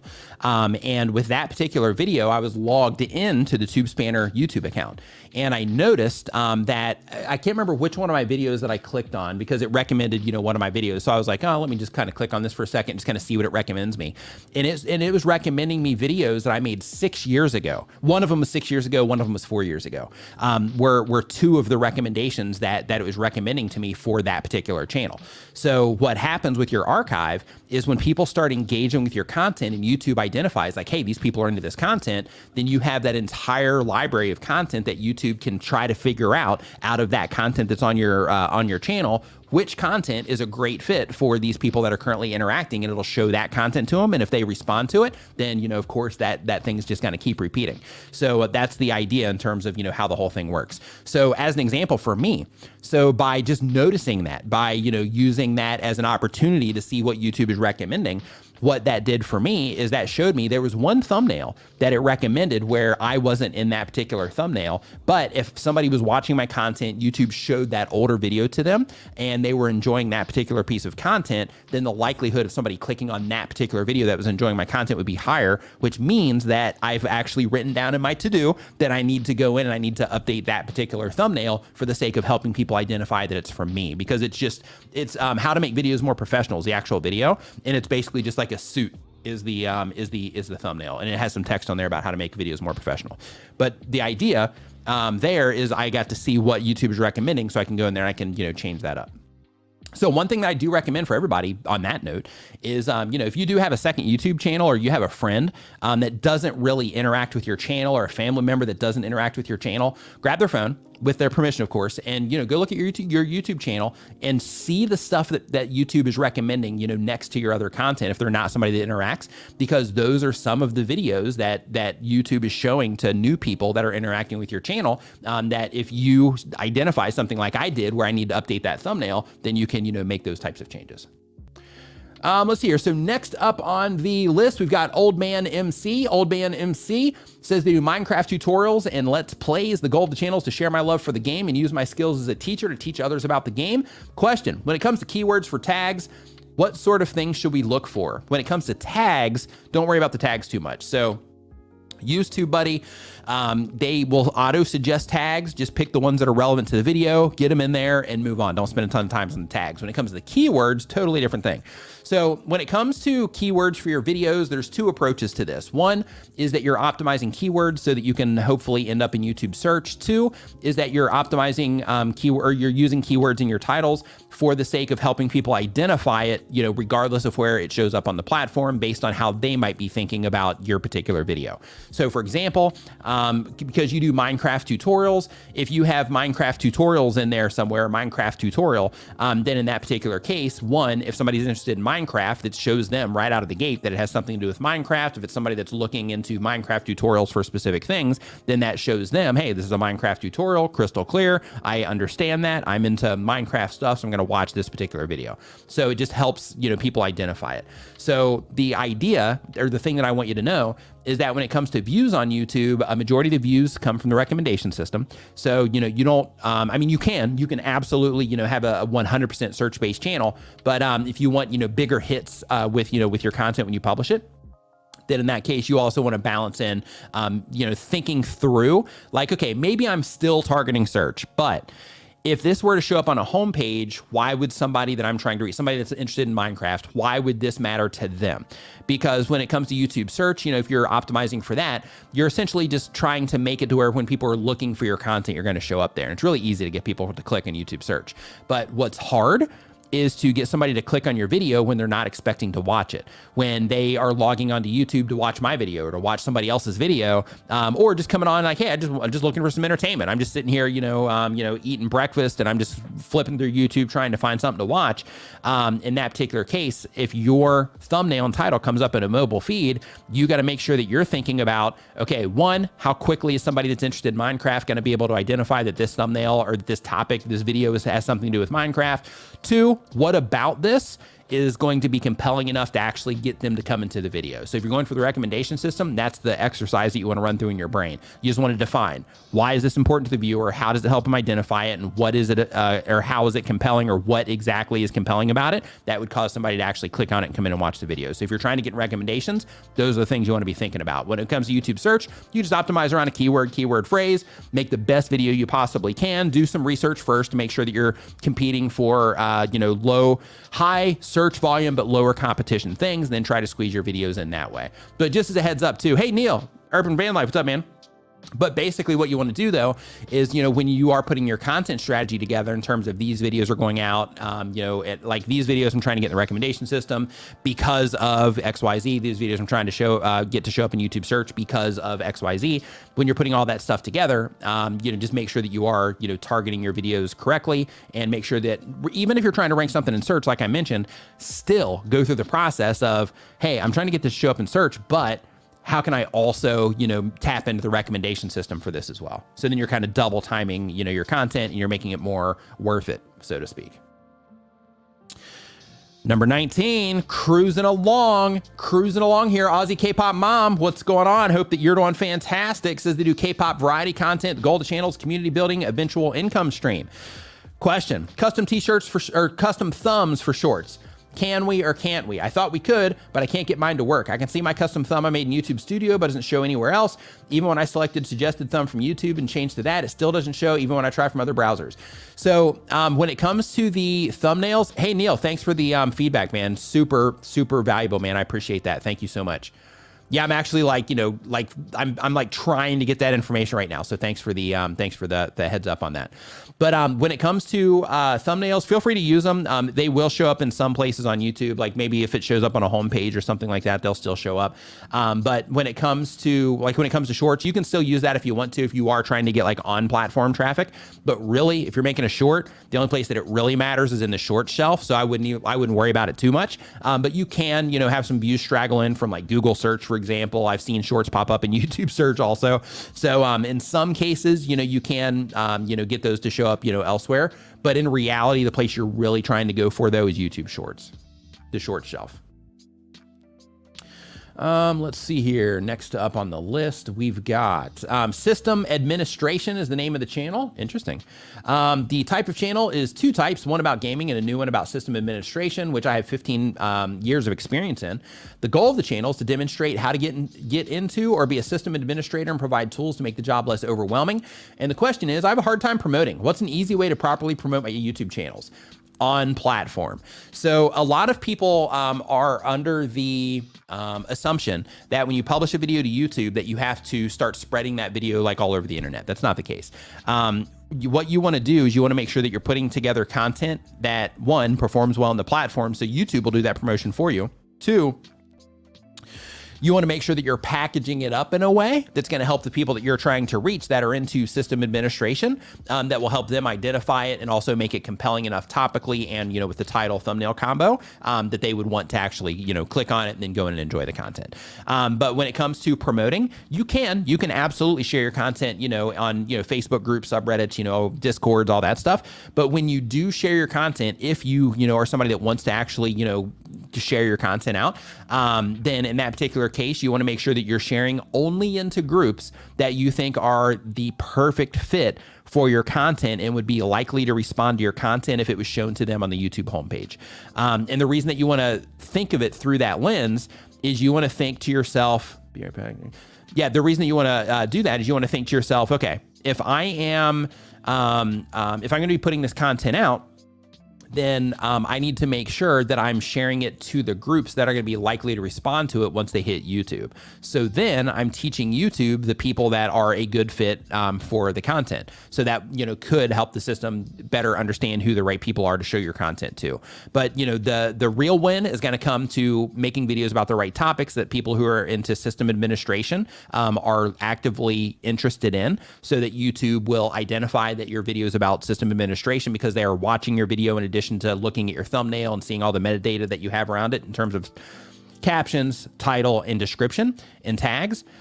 They are basically using all that to identify, who to show your content to. So you want to make sure that, when you're packaging everything up, that it's just as clear as possible to people that would be interested in system administration. But when it comes to promotion, the big win is to make content that performs well on YouTube, so that YouTube will do all the promotion for you and you don't have to share it. And then other people, as they interact with your content and they find it valuable, they'll share it and all that. But, getting started, a lot of people do share their content in other places, but you want to make sure that you have the perfect fit for, that you're sharing it in a group that's a perfect fit for it.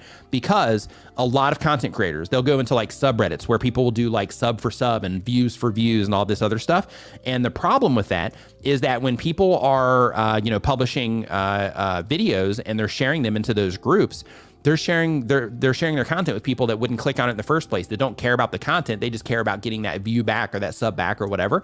And because of that, they end up actually doing themselves a disservice, and the videos end up performing worse, and it becomes harder to grow the channel because of the wrong audience that keeps interacting with the channel. So just make sure that you are sharing in the right places if you're gonna share.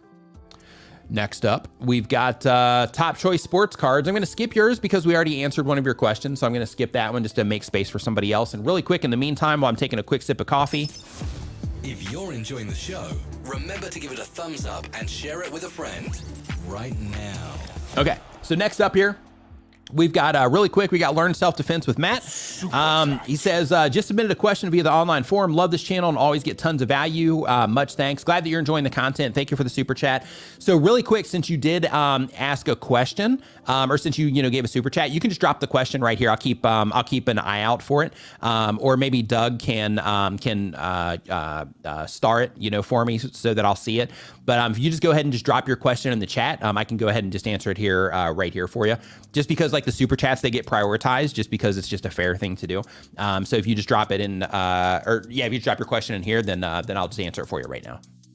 So while I'm waiting for that to come in, because there's a delay between, me streaming and, when everybody's seeing it. So I'm going to go ahead and answer this question in the forum from A+ Russian, and then we're going to jump back in here. So right here we have A+ Russian saying they upload 1 time per week or more. They've been on YouTube for a year or more. They do edutainment-ish type of content, is what they say. The goal of the channel is to teach and create a portfolio of lessons. And the question is, hey, Nick, can you please talk us through TubeBuddy's recent report on shorts no longer being connected to long form content in terms of creating impressions? I used to upload shorts on off weeks when I didn't have a video on demand, with hopes that it draws attention to my other longer videos. If that's no longer the case, does it even make sense to do shorts anymore? So when it comes to YouTube Shorts can push you in front of new audiences, like new people that haven't interacted with your content before. Some people that, might already be interacting with your channel, they might see them as well. But the real thing with shorts is they get you in front of new people. So that's kind of the idea when it comes to YouTube Shorts. So in terms of not being connected directly, it's because they've separated the analytics. That's what they're talking about over there, I'm assuming. It's because they've separated the analytics. So everything used to be combined in your analytics. Now you get different reports for your shorts, for your live streams, and for your video content as well. Let's see here, looking for Matt's question here, and I haven't seen it pop up yet. So let's see here. So as we keep on trucking, we've got question number 23 here. Says they do Minecraft gaming channel. Captain Predictable is the name of the channel here.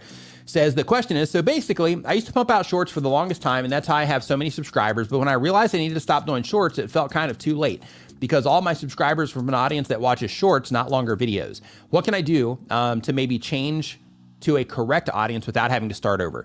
So what you're dealing with right there is you are dealing with a very common problem when it comes to YouTube Shorts about people, interacting with the content there. But one thing that I do want to let you know that's going to be extremely relieving for you and a lot of you right now that are doing YouTube Shorts is that in my news piece that I did yesterday, one of the new features that YouTube is rolling out right now, like as we're having this conversation, it's popping up, on additional channels, as they're rolling this thing out. But basically, when it comes to YouTube Shorts, what they're rolling out right now is that there's going to be a direct link. You can essentially sample your long form content into 60 seconds of it into a short. When you do that, there's going to be a link that's going to link directly back to your long form content that you sampled that from. So when it comes to, trying to build that bridge between short form users and long form watchers, then in that case, they're on it. And that feature is rolling out to people right now. So, so you'll be able to actually use that, in the very near future, if not already. Depending on, if you've got the feature or not yet, you'll be able to use that to actually get some of the shorts viewers onto your long form content as well. That's a huge update, by the way. In my opinion, I think it's going to be a game changer for YouTube just in general, because in terms of watch time, keeping people on platform and all of that, considering how important watch time is to YouTube, imagine how well a short will do if they identify that people watch that short, they interact with that short on the short shelf for, the entirety of the thing, and then they click on the actual link and then they watch a video for a long period of time. Imagine how well that short's going to perform if they find the audience for that, and that just happens over and over again. And they're like, hey, this short is driving viewers to long form content, and the people we're getting a lot more watch time there. Those shorts that are doing that are just going to explode when that starts happening at scale. So that's going to be really interesting. But Cookburger is our next question here. They do Roblox gaming content. Really quick, I just want to do a quick check for Matt's question here to see if he dropped it in the chat. Okay. Says I want to try podcasting on my channel, but I don't want to split my audience and confuse the algorithm. Should I try podcasting on another channel, or can I podcast on a day I don't normally upload? So one thing to consider, Matt, is when it comes to your podcast, I'm not sure how long your videos are, exactly the content you're putting on your channel, but one thing to consider is that as long as your podcast is still relevant to the same audience that you're trying to reach with your other content, then it is fine to test it on your channel when you are, when you're, in between uploads or just any time that you want to publish it, even as a regular upload, if you wanted to test it there. But keep in mind, if it is something that is outside of what it is that your audience comes to you for, then in that case, that's where you would want to, try to put it on another channel if it's something outside of, what it is they normally come to you for. So I see that you do something about self-defense. So for example, if your podcast is something that isn't about self-defense and that the self-defense crowd wouldn't really care much about, then in that case, I'd put it on another channel completely.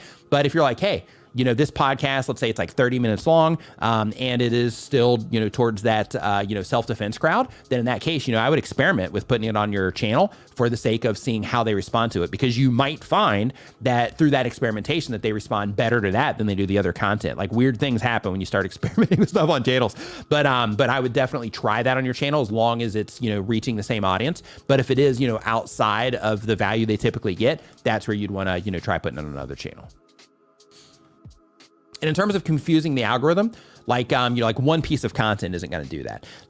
The only time that can happen is let's say that your entire channel is about self-defense and you put up a video about how to fix a toaster, and that toaster video ends up just blowing up and getting millions of views on it, where all your other videos have a few thousand views. Then in that case, the content that's driving the channel is people that care about fixing a toaster. That's where things get a little bit messy. But as long as what you're doing is for a similar audience, if it does blow up and it does, start bringing in a lot of viewership, you're still in the safe zone there, because the other content is still relevant to them.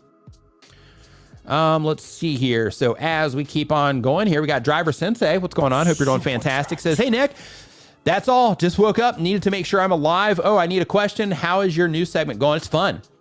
Yeah, it's going well. People seem to be enjoying it. The stats that I'm getting from everything, everything is positive in terms of the overall response. So all the way around, it seems good. As of now, we'll see, long term how it does. But as of right now, everything seems pretty awesome. with that new segment. So next up, we got Life of Lou. Says, I just started a podcast. Thanks for the super chat there as well. I just started a podcast. What's your advice for growing it? I love your channel. So thanks for the kind words there about the channel. Super appreciate it. So when it comes to podcasting, what you want to think about is, of course, when it comes to the podcast itself, you're going to need to make the full podcast available. One thing that a lot of other podcasters do that are advantageous is they will put out short clips. And by putting out short clips, then what you do there is you make it to where somebody doesn't have to commit to like an hour or half an hour or whatever to just get a taste of what it is that you do. So the shorter clips are there for the sake of, highlighting specific moments and to, to give people a little bit less of a commitment to just try you out. And then if they enjoy your content, then you can, convert some of them into your longer form, podcasts. But just a few tips for you is, one, when it comes to your podcast, make sure that you're optimizing. And by optimizing, I mean how you're packaging your topic, title, and thumbnail. Make sure that you're optimizing that around a topic, not around a person. One of the things that happens a lot in podcasts is they'll basically package everything up around the person they're interviewing instead of around the topic that people care about. So the problem that happens there is, let's say that you package it up around the person. If it's somebody like Elon Musk that tons of people know, then it's not, then that's okay. But if it's, like somebody else, like somebody that's like popular in your industry or something like that, that can still be okay to an extent. But if you optimize everything around the topic that you guys are talking about, or that you're talking about with your guests, then that's going to have a wider reach, because somebody doesn't have to know who that person is in order for the topic to make sense to them. So when you optimize, or when you're putting together your packaging, your topic, title, and thumbnail, you want to make sure that you're making everything about the things that the viewer would be interested in, not about the person that you're interviewing. So of course the show's about them and their thoughts on things and all that, or your thoughts on things, but a lot of podcasters make that mistake and they optimize around that. In addition to that, for your clips, make sure you're doing the same thing. Optimize around broad topics for the clips. So for example, when you are publishing the clips to your, either your clips channel, or if you're mixing that into your main channel, you want to make sure that you're optimizing each clip around things that are more general. So again, instead of being like, hey, this was what such and such said about this, instead of taking that approach, it's, these Oreo cookies, if that was the segment you're saying, I'm just giving you the example. These, these Oreo cookies, cause this person to gain, 30 pounds, or you're like, whatever the thing is. But basically you just want to make it about, the topic, not about the, about the person. Another thing as well is I know a lot of people also do podcasts live. If you do podcasts live, take them down afterwards and cut everything up and just, clean it all up and make it, a more consumable piece of content. If you're going to be using it to grow the channel, and then just re-upload it, after that. So basically unlist the live and then download it and then tighten it up and then put it back up as a, just a more fine-tuned piece of content. Let's see here. So next up on our list, we've got, I think that has me up to date there. It does. So next up on our list, we've got, this one's from Cookburger. Says they do Roblox gaming. The goal of the channel says, hope I can get 100,000 subscribers one day. YouTube has always been my dream and it would be so awesome. It would be so cool. And the question is, does premiering a video get more views than just publishing it? In some cases it does, but not all cases. So sometimes they'll get less views. Other times they'll get more views. So what you want to think about when it comes to premieres is premiere things that are premiere worthy. Don't just premiere for the sake of premiering. Premiere videos that are premiere worthy, because if you don't, then everything that you do is going to be a premiere and it's going to take the purpose out of the premiere, because it's not going to be like, oh, there's a reason for this premiere, so I got to make sure I show up. Instead, it's going to be like, oh, okay, yeah, I'll come back and watch that video later because it's not that big of a deal. It's just like all the other content they put out, right? So just make sure that when you're using premieres that you use them for, actual things that you're trying to, kind of hype up a little bit. If you're enjoying the show, remember to give it a thumbs up and share it with a friend right now. All right. So let's see here. So next up on our list here, we got Vibes. They do daily content. They've been on YouTube for less than a year. Gaming content. The goal of the channel is to spread a positive message and entertain viewers, hoping to leave the world a little better than it is. It's good. Question, should I be worried about copyright even though I've not made it to monetization yet? Would this affect me in the long run, or should I not worry about it until I get to monetization? Thanks, Nick. Have a great day. You're awesome. Thank you for the kind words. I appreciate that. So when it comes to copyright, always worry about copyright.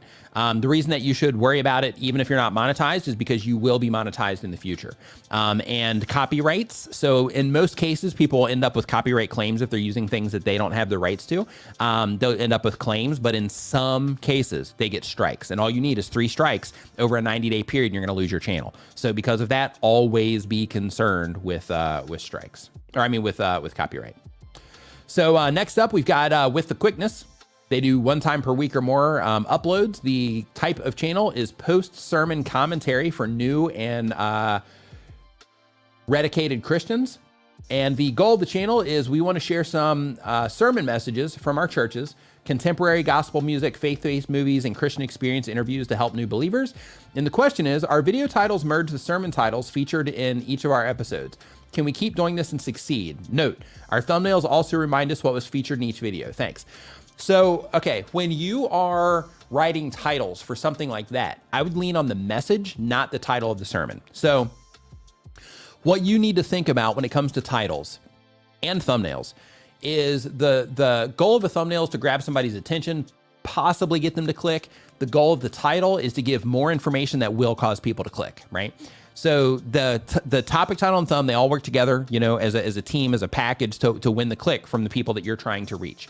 So what you want to make sure that you are doing is when you are packaging up your sermons, you want to make sure that you're thinking about, okay, with our message that we are sharing in this particular sermon, what is it that, or how is it that we could title this video in a way to where, you know, the Christians that we're trying to reach, to where, you know, they would think like, oh yeah, I need to watch this video, or I want to watch this video, or this video seems interesting in some way, or hey, I wonder, creating a curiosity gap of some kind, I wonder, you know, what it is they mean by that, or I wonder, you know, how that's going to, you know, I wonder how that's different than, you know, than what it is that I've learned in the past, or, you know, whatever the thing is. But you want to make sure that when you're packaging everything up, that you're thinking of it through that lens, because if you just name it the name of your sermon, that might be enough. Like, I don't know, you know, how you're titling your sermons, but if you name it just the title of your sermon, that could be enough. But if the titles of your sermon are made just for the sake of keeping track and not necessarily to compel people, then in that case, you would definitely want to, you know, make sure that you are retitling when you are publishing videos to YouTube, because when it comes to YouTube, it's important for all of us to know that we are competing with every other video on the platform that YouTube thinks that the people that we're trying to reach could be interested in. So because of that, your videos where you're trying to reach other Christians, you are going to have your videos put next to other videos, you know, about, you know, similar type topics if people are watching that type of content. And you're going to be put up against videos that are completely unrelated to that topic, but also something that the potential viewers that you're trying to reach could also be interested in. So because of that, you have to be able to stand out. You have to make your titles compelling so that when they do see it, 1, your thumbnail grabs their attention, but 2, your title is something that's compelling, especially against a bunch of other videos. So a really easy exercise for this is, I'm not sure if you were here earlier when I mentioned TubeSpanner, but basically, TubeSpanner is what I recommend, you know, for everybody to take notes during the live stream, but it's also a productivity tool for YouTube. And one of the features within it is it actually has a thing where you can upload your thumbnail and your title before you even publish your video. And when you upload your thumbnail and your title into it before you publish your video, you can hit go, essentially. You have like a little timer that you can set. And when you do that, it blacks out your screen, and then it'll black it out for like 1 second, 2 seconds, 3 seconds. It's up to you, whatever you set it to. And then it pops up. And it shows the screen, but with your thumbnail and your title embedded into the screen. And this happens like directly on the YouTube platform. So what you want to do is you want to use something like that. You can do that in Photoshop and all that too. Like if you don't want to mess with TubeSpanner, that's fine. I just recommend TubeSpanner for, you know, that and a bunch of other stuff. But the idea is that when you are, you know, putting your thumbnails and titles together, when you use that, it just helps you identify like, hey, out of all these other random videos that are here on my homepage right now, how does mine stand out against all of this other content here? And by doing that, it's going to help you, 1, get more clear in terms of like how you're defining, exactly the experience that people are going to have when they see that. It's going to help you there, but it's also just going to help you identify how much it stands out by itself. So, so because of that, I just recommend that you do go through that type of exercise with your content in order to just make sure that it does stand out in some way, and to make sure that it is identifiable and compelling enough for people that you're trying to reach to click on it. Next, number 27 here.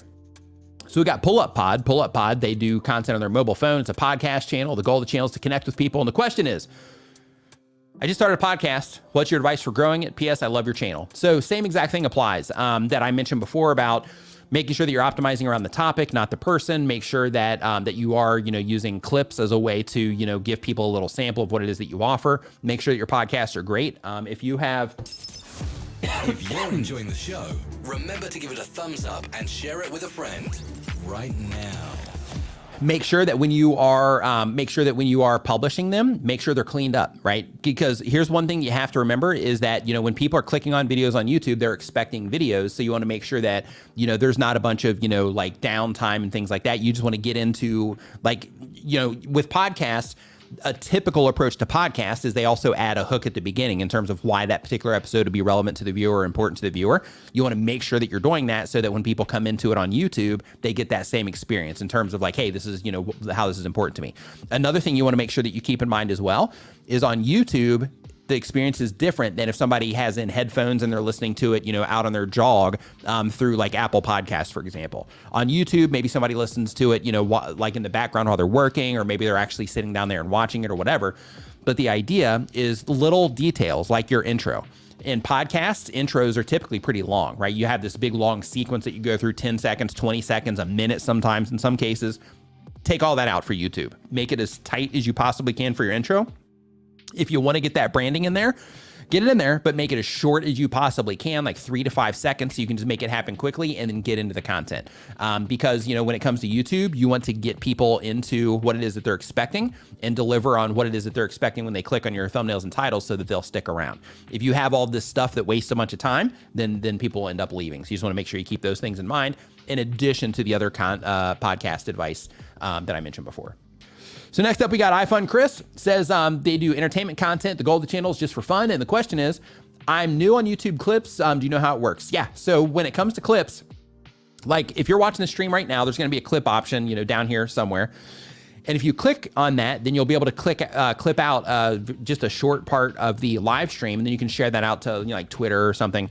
And when you share that out, then what's going to happen is somebody clicks on that, they're going to see just that part of the live stream, and then it'll just keep playing. So it basically just will start them at that point, and then it'll keep playing if they choose to keep watching it.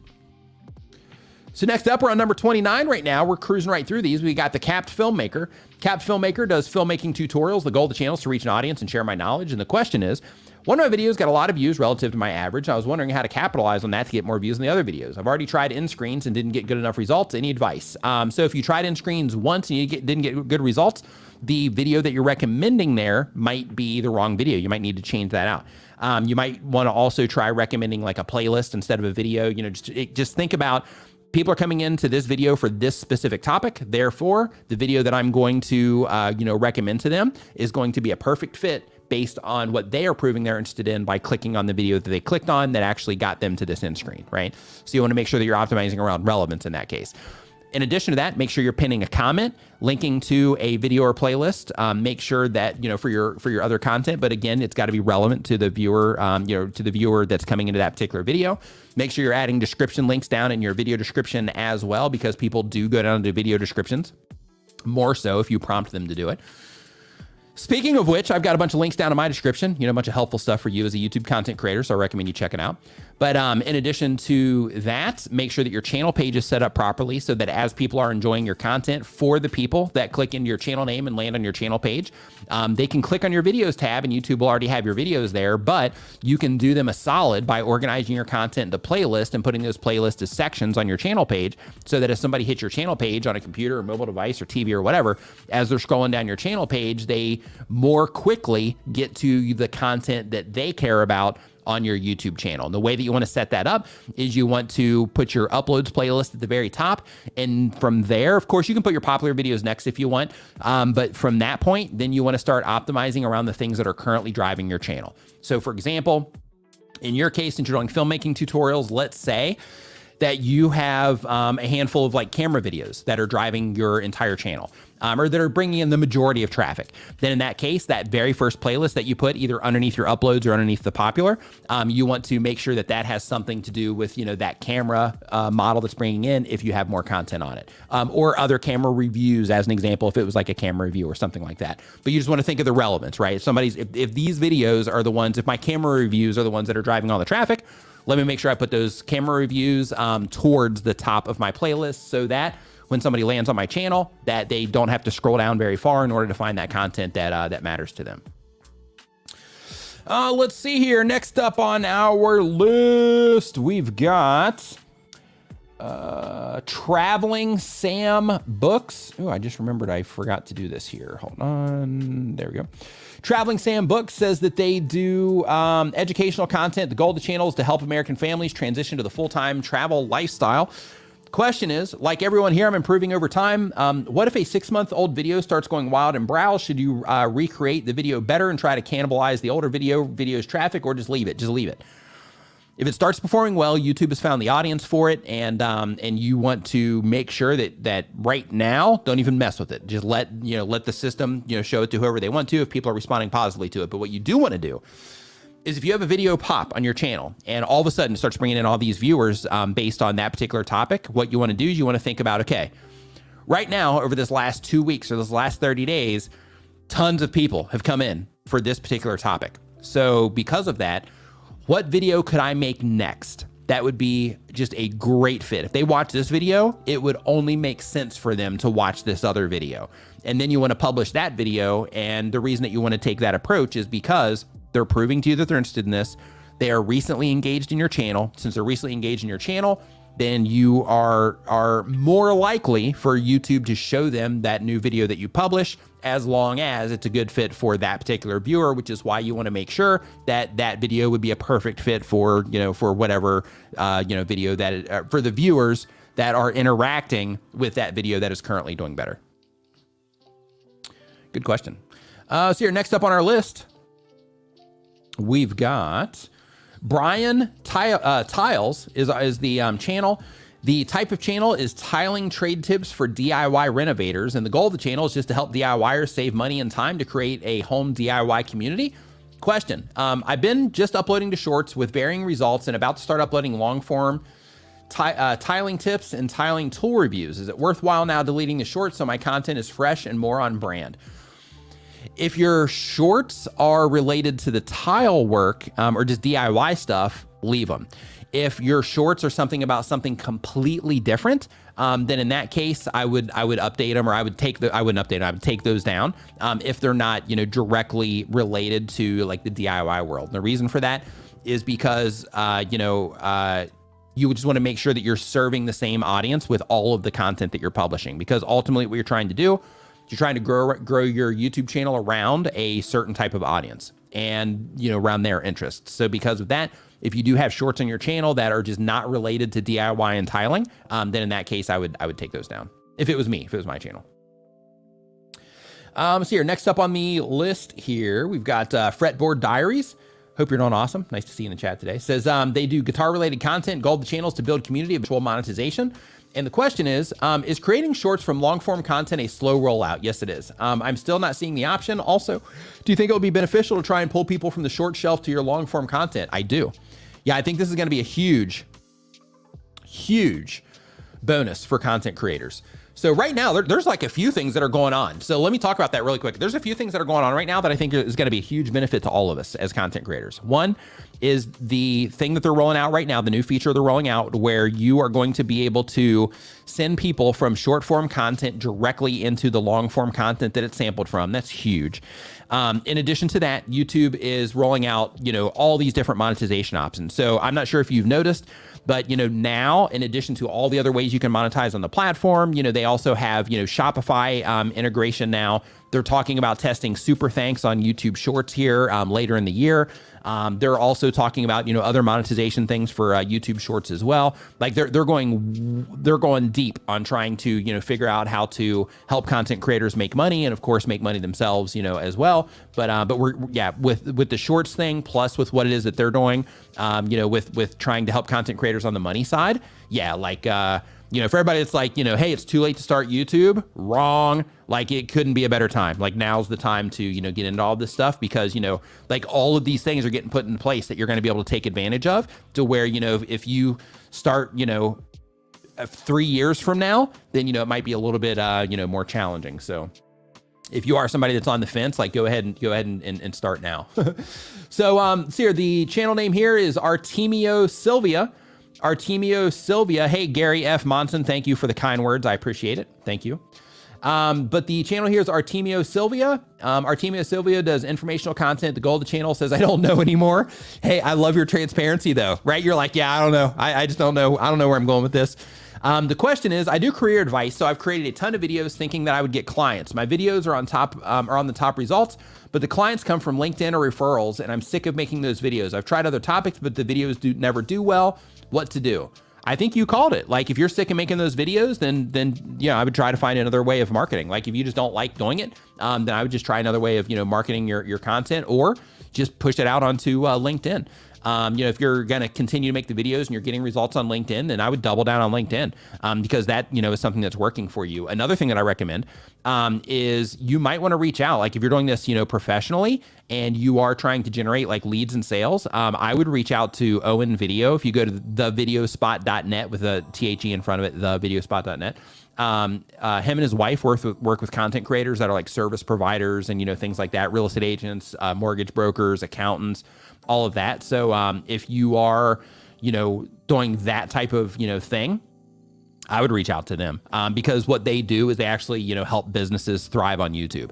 So I'd reach out to them if you are trying to get that, part of the machine to work for you, because it could be that, like when it comes to the videos themselves, like you don't need a lot of views in order to like really maximize YouTube for your business. Of course, more views are helpful as long as they're the right views. But in a lot of cases, people just have things set up wrong. They either don't have, their funnel put together right, or exactly what it is that they're sharing on their YouTube channels isn't right. It's not the right stuff that's going to drive lead, that type of thing. So because of that, I'd reach out to somebody for help, or I would just double down on LinkedIn since that's the thing that's working. Oh, is his site down? What did he change it to then? Because I know that's still his email. So let's see here. What did he change that to? Video. Yeah, maybe I'll post it on Twitter. So if you're not following me on Twitter, follow me on Twitter, and then I'll try to remember to post that his website after. Oh, there it is, the Video Marketing School. Thank you, Chantel. She found it. So there it is. It's Owen Video, the Video Marketing School. So let's see here. So next up on our list, thanks for that, Chantel. We've got Pouty Punk. Love the channel name. They do gaming content. The goal of the channel says, I want that feeling of knowing that people come to my channel because they want to see me and talk to me. Question, should I be live streaming and making videos more? Yeah, if you want people to be coming to your channel so that they can, see you and talk to you, absolutely. Put out content as much as you can. And when it comes to live streaming, do that especially because that's where you actually get to have conversations. Like when it comes to video content, you can have conversations in the comment section and that's cool. But like when it comes to live streams, you can do, what I'm doing right here, where you have that direct interaction with people, which is pretty awesome. Super chat. So next up, we've got really quick, Tommy T's Extreme Roller Coasters. Thanks for the super chat, man. I appreciate it. It says, Nick, I got to ask, you're so knowledgeable, well-spoken, and amazing. Can you let me and all the viewers know how you got to where you are right now? So thank you for the kind words. In terms of the well-spoken, I would challenge that one because I definitely, have a little bit of like a Midwestern accent and I mess up, sometimes from time to time, and I have to struggle to put the right emphasis in certain words. Like for example, so here, what could I say here? Yeah, I can't think off the top of my head of an example, but like there's certain things that I'll say that I have to intentionally try to think like, okay, you got to say it right. You got to say it right. Like for example, like I think nuclear is one. I used to say nuclear. for that, just based on, my upbringing and all those types of things. But in terms of, how I got to where I am right now. So, and I'll go through this really quick so I can get back to, the YouTube tips, but just really quick.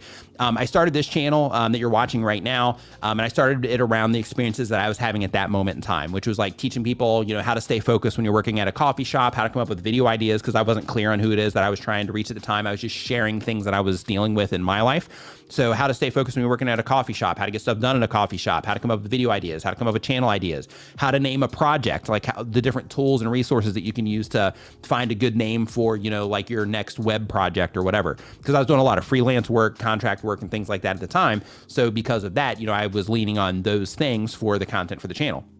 Then, after quite some time, somebody was making a video on their channel where they were crossing 100,000 subscribers, and they put out a call on their YouTube channel saying, hey, if my channel's ever done anything for you in terms of helped you in any way, let me know. And if it's a good video, we might include you in the video. So I was like, hey, this is great. Set up a camera in my living room real quick. And I made a quick video just telling them, how this channel's helped me, learn more about YouTube and how it's impacted me in that way. Telling them the goals that I had in terms of the channel, trying to impact people, in a positive way, things like that. Mentioned some collaborations that, he had done and how excited I was for those and those sorts of things.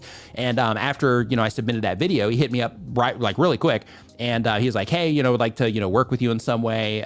So we started working on another channel, and that channel was going awesome. We're getting good momentum, a great start on that channel. I was having fun making the content. Everything was fantastic. However, with that particular channel, the type of content required a lot of time because I was talking about things I had no idea about. So basically I was like, hey, why is the sky blue? Why is Mars red? How, do people get manipulated? Why do feet stink? Like all these, crazy topics that people look for.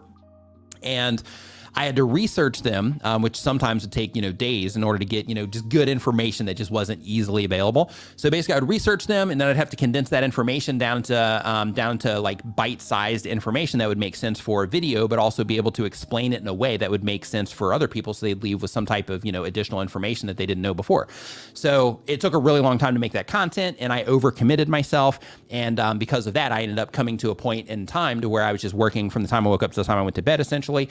And I just couldn't do that. Like I just ran out of juice. So because of that, I said, hey, I got the YouTube bug. I see the value here. I love the community side. Like this is going great, but I just can't spend that much time. I'm going to come back to this channel where it doesn't take as much time to make the content. But when I came back to this channel, I said, I'm committed. I'm going to go full time on YouTube. Therefore, I need to put some things in place to where I can monetize quickly. I built a website called Tuber Tools. It's still online right now, but I built a website called Tuber Tools where initially it was a store and I offered services off of it.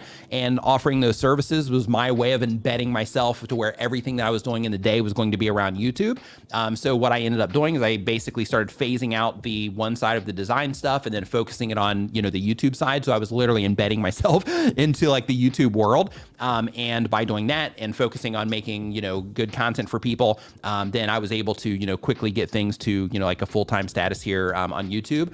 However, as that, whole thing tracked on, I still wasn't talking about like how to grow a YouTube channel and stuff like that. I was just talking about, like how to, get your videos to show up in search, because that's one, it's something that I figured out how to do. So as part of that, one of the videos that I made was how to get videos to show up in search, and people really loved that video, and people are, asking me to make more content like that. So I was like, hey, yeah, let's do it. And I started making more videos like that based on the things that, the people that were watching my videos at the time that they were asking of me. And I started making those types of videos. And when I started making those videos, people, were like, hey, this is great. Make more and make more. Then I started having people reach out to me for consulting. And for a while I was like, no, not doing it, because that wasn't on my radar of things that I wanted to do. Then I had one person was like, hey, like I know you haven't done the consulting thing before, but I would like to be your first person because, you're like knowledgeable about this stuff. So I was like, okay. Worked with them, started getting results, and I was like, hey, I'm kind of good at this. And then I started working with a bunch of other content creators on the consulting side. And then, through all of that, that is what really helped me in a massive way in terms of like understanding a lot of the stuff, because when you're providing services for people, you got to put in a little bit more effort than when you're just trying to like figure something out, right? So because of that, it helped me dig a little bit deeper, and it also showed me, like, it's really easy as a content creator to get biased to thinking that everything works on YouTube the way that it works on your channel. But in reality, different audiences respond to things differently. So for example, you know, with one type of content, you know, you might need to put text on the thumbnail for just to add clarity to that content, where another type of content, you're crazy if you put text on the thumbnail. So, you know, because of that, it started teaching me that, you know, even though the rules are the same in terms of the core rules, there are the details that you can apply to different types of channels that will, you know, get better results than, like, for example, if I apply this to, you know, if I apply these types of concepts to this channel, then, you know, it's going to get results. Whereas if I take the same exact thing and I try to take a cookie cutter approach and apply it to something else, then it might not get the same, you know, results because of it. So then you learn, you have to modify things based in the details. You have to modify things based on, you know, the specific audiences that you're trying to reach. But, you know, that whole experience taught me a ton. And through, you know, all of that stuff, just live streaming on a regular basis and all that, I got hooked on live streaming, and I started live streaming like every weekend. I've been live streaming every Saturday for like years, just because I enjoy it, but also, you know, it gives me that opportunity to answer questions like this and all the questions that we've answered today. But in terms of my journey, that's pretty much it in a nutshell. So hopefully that was, you know, the information that you wanted. Repair Gang, thank you for the super chat. I appreciate it. It says, what was your first mean comment that hurt feeling? I'm not sure, actually. So for me, like, when people leave mean comments, like, they just bounce off me. Like, I don't really care. Like, you know, for me, the way that I look at all this stuff is that when people have like negative things to say, like, I don't care if people disagree. That's not, you know, like hating on me. That's just somebody disagreeing, and that's perfectly fine. But if somebody comes in and they like hate on me for something, or they're like trying to troll me, or they just say something mean, I don't care, because I understand that, you know, it's the internet, it's anonymous. It's probably, you know, like a kid that, you know, is just trolling because, you know, whatever, they're just angry at their parents or whatever the thing is. So like, I don't, you know, I don't let that kind of stuff bother me. But, you know, I've had people make like mean videos about me and, you know, like stuff like that. And like, you know, still, like, I just don't care. Like, you know, like, I'm here to add value to the people that, you know, that to you guys, you know, like everybody here, you know, everybody's like, you know, just supportive. Everybody's awesome. You know, everybody, you know, here is just, you know, kind. And that's the type of community that I want to build. So like, when people are like rude or, you know, something like that, they can just find other people to watch. And, you know, I understand that very deeply. And because of that, I don't let, you know, like comments and things like that bother me in any capacity.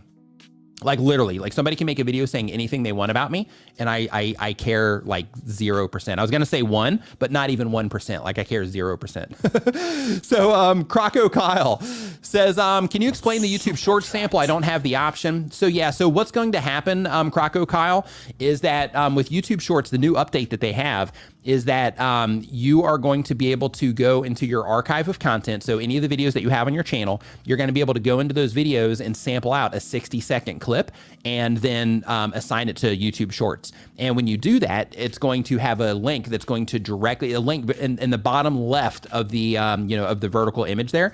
It's going to have a link, excuse me, that's going to directly link back to the long form content as well. So right now it's a slow rollout. They're rolling it out. Some people have it, some people don't. But you should have it, you know, relatively soon. So they said they're rolling it out, but there wasn't like, you know, explicit detail and exactly like, hey, everybody should have it by this date. But they're just saying that they're rolling it out right now. So if you don't have it, you will have it. It's just not, you know, available at this moment in time. For some people, and other people, it is available already. Let's see here, scrolling down the screen. Actually, Auberry, hope you're doing fantastic. Welcome to the stream. Peyton Sound, hope that you're doing awesome. Let's see here. So we got Driver Sensei says, Nick, I attempted to edit on a friend's Mac on vacation. I own Windows license, but couldn't use full features on their computer. Do you suggest getting a Mac license? I'll seldom use it, or just use a program like DaVinci on the go. So when it comes to like your choice of video editing software, I would just pick something that, you know, one, you are, you know, going to commit to learn how to use. 2, I would try to commit to something that is cross-platform so that you can use it, you know, whatever it is that you happen to be on. Just because, like, I wouldn't buy a Mac just so you can use your editing software on it. I would just get a laptop that was Windows so that you can, you know, just assign it to, you know, your computer, and then maybe turn off the license on your computer when you travel and assign it to your computer. That's what I do. So basically with my Adobe subscription, I will, like, cause I've got two computers sitting down here. I got a computer back there. I got a Mac over there. I've got, a few different laptops for like when I travel and stuff. So what I'll do is with my Adobe subscription is before I travel, because I have one laptop that I only use for the most part when I travel. So what I'll do is I'll take the license off of one of the other computers, excuse me, and assign it to that laptop, and then just keep on trucking. All right, so next up on our list, we're gonna jump back into the form now. So next up on our list, we're question number 35. And let me go back one just to make sure that I answered this last one. Yeah, Pouty Punk, we got that one. Okay, so number 35 here is from Peabody's Laboratory. They do gaming/music content. The goal of the channel is to share music, gameplay, and tips. The question, can you recommend Windows-based software for creating banners, thumbnails, etc.? Photoshop, all day. Photoshop, Photoshop, Photoshop, Photoshop. Okay, next up on our list here. Hey, we got D Nimmin in the house. There he is. Yeah, when I travel. Yeah, like 2 years ago, right? Let's see here. So we got Pouty Punk again. So we're going to skip past that one since we already answered a question for them. Yeah, D's always throwing shade. All as they came up, mom's like, yeah, D with the shade. Yeah, always throwing shade. So let's see here. So the channel name is Mixzilla, and they have been on YouTube for less than 6 months. They do Roblox gaming content. The goal of the channel is to reach 500 subscribers on the channel. And the question is, if I got my community tab for 500 subscribers, what's the first thing that I have to do with this community tab? So there's nothing that you have to do. But what I would just recommend that you do is just, put out a community post, just being like, hey, got the community feed. Hope everybody's doing fantastic. If there's anything that you would like to see behind the scenes or, any content that you want from me or whatever, just let me know in the comments. And then by doing that, hopefully you'll get some engagement on that. You'll get some feedback, which might give you some information about your audience. Shades of Art Music is our next one here. Shades of Art Music says that they do comedy content, children's stories, and they do daily content. They actually do art, music, comedy, children's stories. Goal of the channel is to share my art. Question, do you need 500 subscribers before you can get the community options? Yes. Community tab. What's the best platform for having a blog to connect to a YouTube channel? If you're going to have a blog, then I personally recommend WordPress. Keep in mind, there's a learning curve. So you're going to have hosting for it. You're going to have a WordPress install. You're going to have to get a theme for it so you can customize it. You're going to have to learn how to customize it. So there's a bit of a learning curve, but if you're in for that and you're like, hey, no problem at all, I'll figure it out because of YouTube and I can figure it out over the course of like a day or two. Then in that case, personally, I recommend WordPress for that sort of a thing.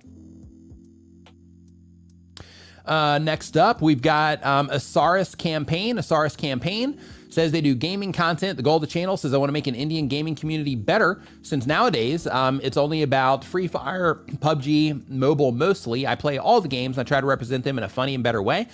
The question is, my channel was suspended 2 months ago. Support said it's because I broke YouTube terms and conditions related to nudity and sexuality, but I'm 100% sure that I haven't uploaded anything like that. I've checked many times.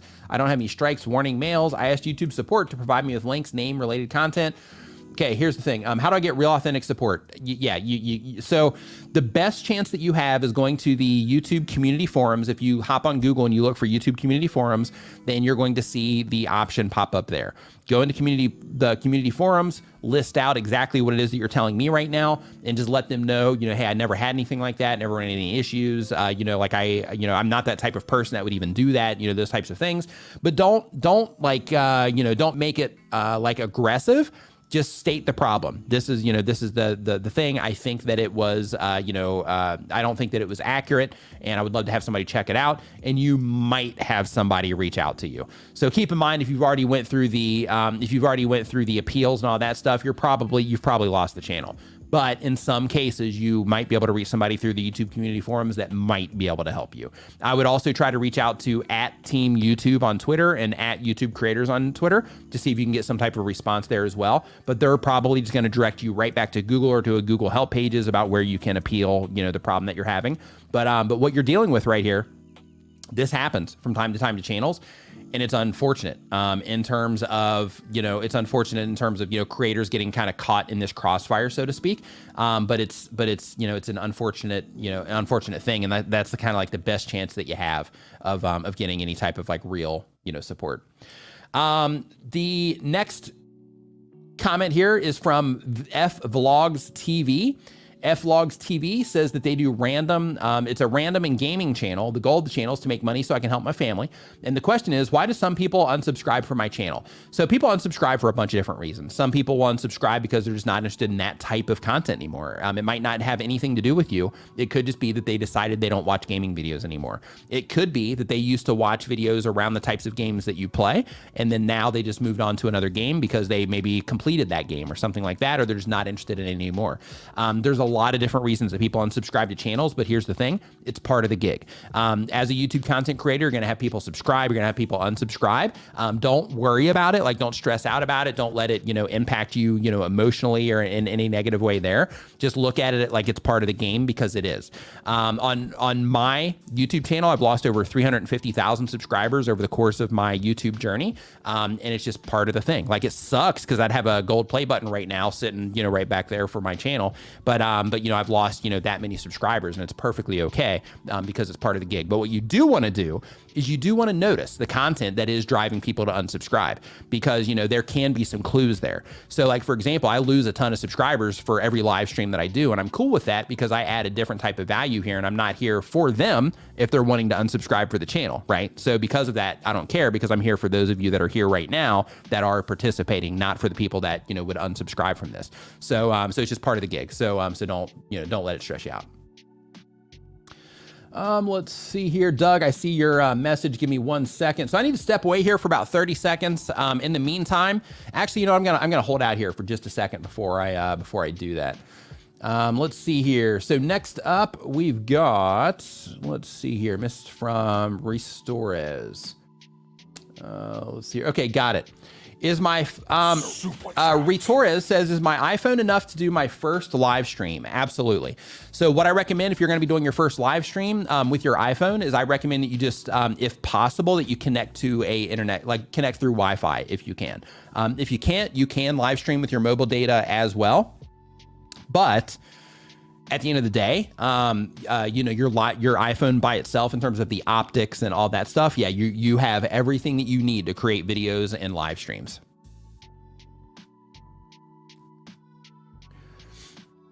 Yeah, and Fowl's graph says the loss is not important if the net sum increases. Isn't that the way to look at it? Yeah, it really is. Like, as long as you're moving forward, like that's what matters.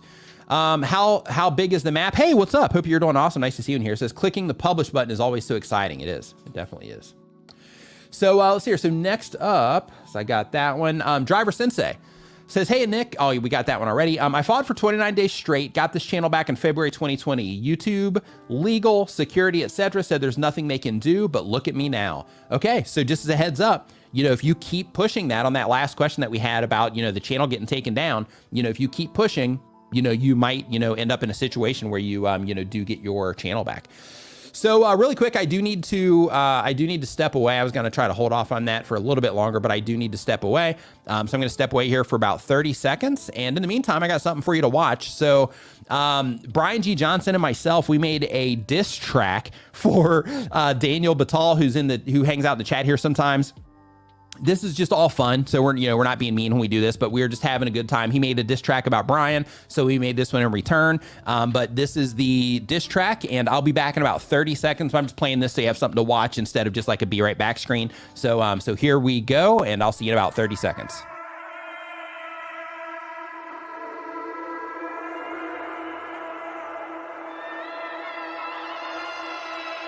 Check, 1, 2. I'm B to the G, it's easy to see what you need, it's attention from me. I'll give you the shout, get back on the grind and you'll be down for the count, trying to breathe. Your favorite is me, now you hate with the diss. All of that hair hanging there like a chick, man, give me a break. You're standing too close to the camera like Nick. Where's the claim that you say Filmora is hate? Call me a thief for the titles you hate. I taught you to rank, you seem to forget it. I hit it and quit it, and you try to walk in my wake. I'm tossing you weight, giving you shine, giving you clout by doing this with my time. And what I'm about, I am your guide. You come to my console, but now you're denied. You wanna throw shade. It's too late, I already got it made. You wanna bring hate. Hit hit the road, hater, cause I'm not phased. If you're messing with G, you're messing with me. The name is Nimmin, I'll bend in a knee. Disturbing the peace, I'll come back into battle and murder a beat. I heard you eat worms like a bird, like a tree. Just like these words of defeat, I think Beanie should draw you and make you a T. They're waiting on me, who's waiting on you? If it wasn't for Johnson, you wouldn't have views or a clue. You wouldn't know what to do. The only extremes I see is your food. This is just weak, yes, I mean to be rude. Change of your scene, technique, everything about you and the future you seek. It's bleak, I don't mean to allude to the fact that you racked up a debt with the best in this feud. You just got wrecked by the crew. All right. So we are back now. So that was about 30 seconds, maybe 45, pretty close anyway. So Driver Sensei says, that's me knocking, I'm delivering a cake. Nice. Love it. So next up on our list here, I'm going to hop back into the form for the question there. It says, what does your diss track stay in the shirt? It says A+ Russian. So in the diss track, my shirt is actually a shirt by Beanie Draws. He has a YouTube channel here on YouTube. And Beanie, he'll pop in here from time to time, but he used to be in these live streams like all the time. But with him, I got, a couple of his shirts or whatever. So I mentioned that Beanie should draw him and make him a T, which is basically a reference to him being an old dinosaur, because Beanie's entire channel is dedicated to just drawing dinosaurs. So because I'm just making a reference to his age, that's all it was. So I was just being a jerk referencing his age. But again, it was all in good fun. Like, the same exact thing with his diss, towards Brian and all that. Like, it was just a fun thing that we did. But that was the concept behind that little segment there with the shirt. So Basic Blue says, I just made 100 videos in a week and it was intense. I just made a video about it. How'd you go about growing a political news channel? Thank you.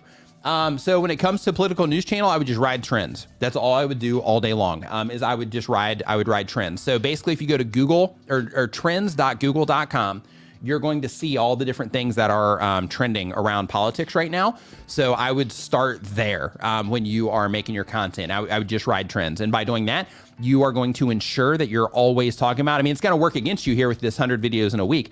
If you're planning that for, future videos that you're going to publish, but the idea is when you're writing Google Trends, then every piece of content that you're putting out, you are proving before that moment when you actually, publish your video, you're proving that the things that you're talking about have a higher amount of interest at that moment in time. So I would definitely be riding trends like crazy with political content, because there's always something, like every day. Like, news channels survive now off of that type of content. Heck, half of these social media sites survive on that type of content now too. So yeah, I would definitely do that. Bill, thanks for the super chat, my man. I appreciate it.